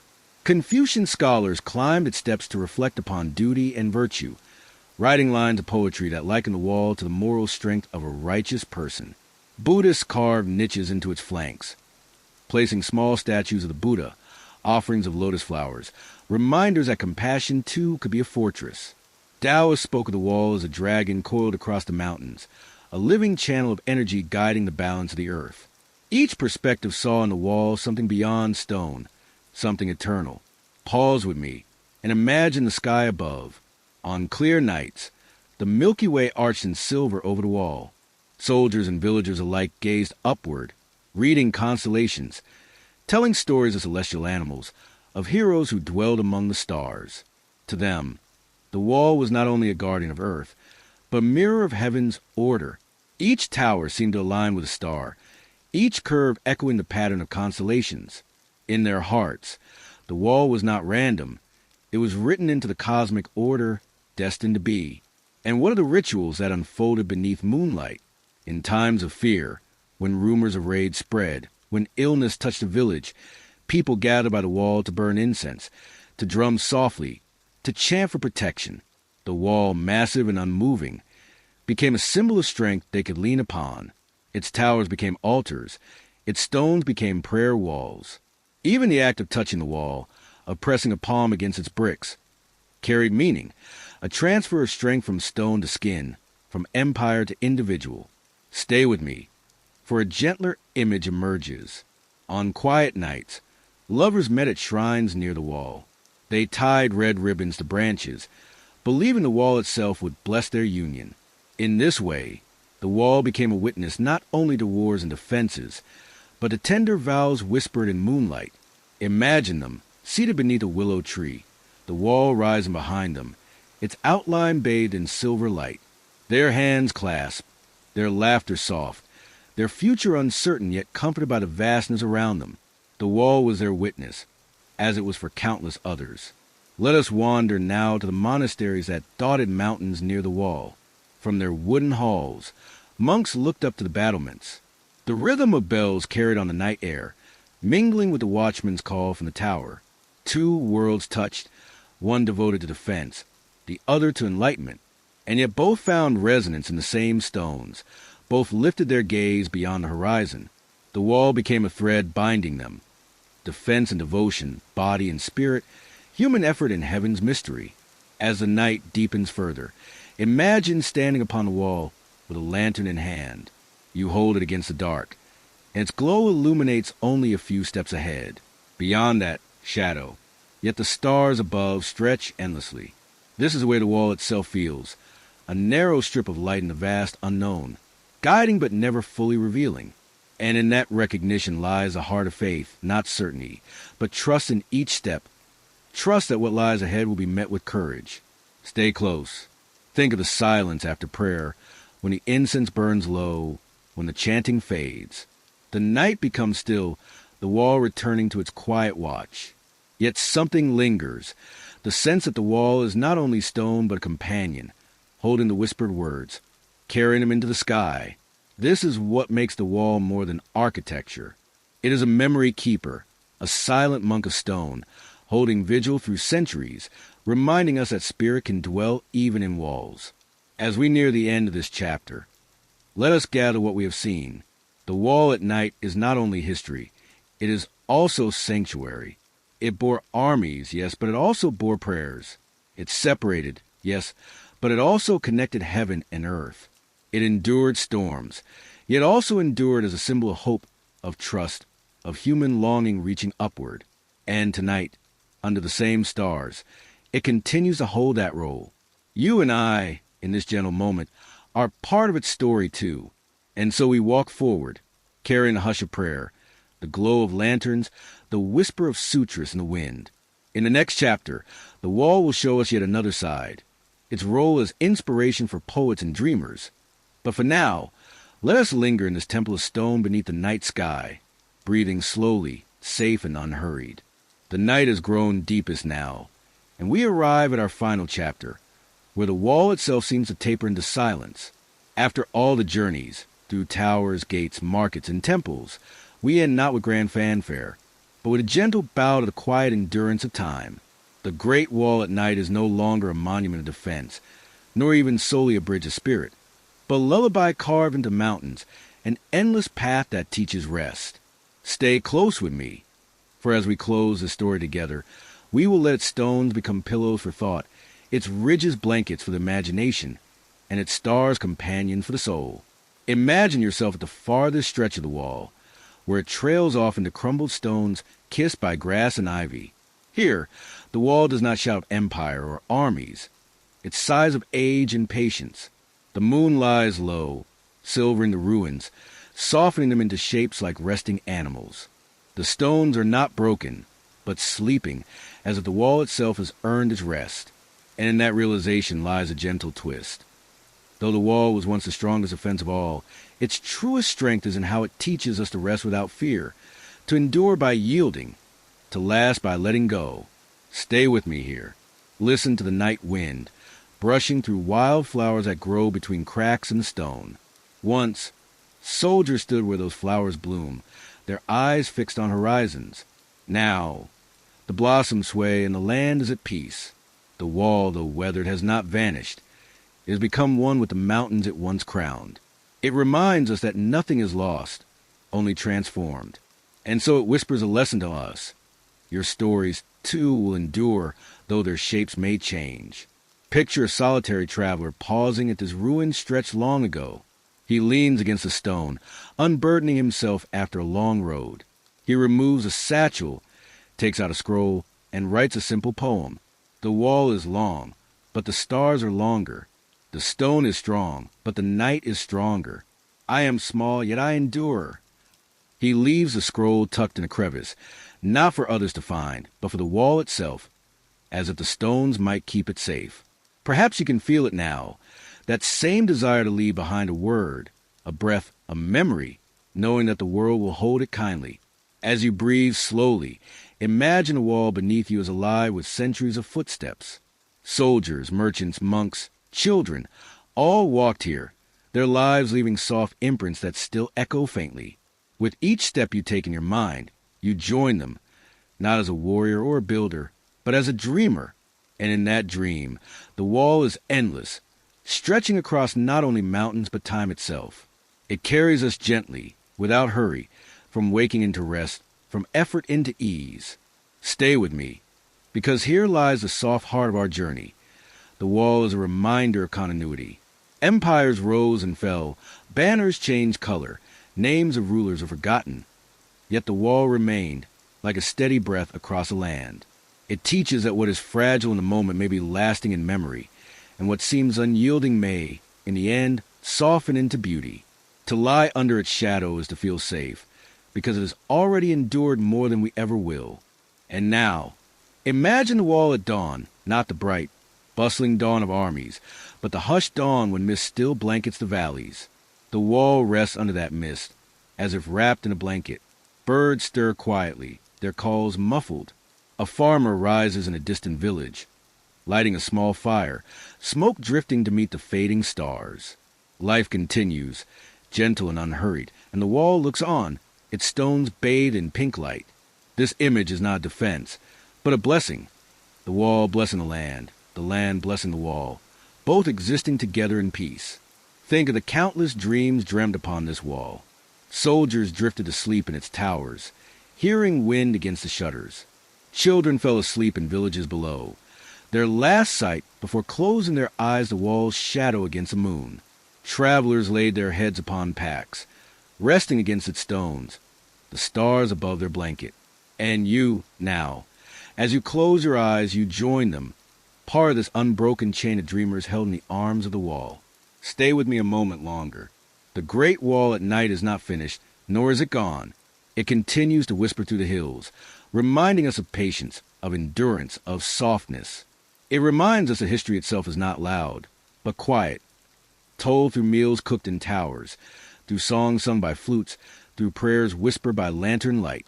The wall is not a barrier between past and present, but a bridge that allows us to cross gently, safely, into rest. And now, let your breath fall into rhythm with the wall itself. Imagine the steady rise and fall of its ridges as your breath. Inhale as the wall rises over mountains. Exhale as it drifts into valleys. Each breath is a step along its length, unhurried, unbroken. You are walking it still, even as you rest, carried by its timeless strength. As we close, let us return to that soft truth in the beginning. The wall was thought to divide, yet in the quiet of night it unites. It unites past and present, land and sky, solitude and company. And tonight, it unites you and me, sharing this gentle walk, this whispered story, this peaceful drift into sleep. So rest now. The wall will keep watch, as it always has. The stars will glow above, the stones will breathe below, and you, safe and unhurried, will dream along its endless path. And when you wake, the wall will still be here, waiting, steady and kind. For now, let it carry you softly into rest.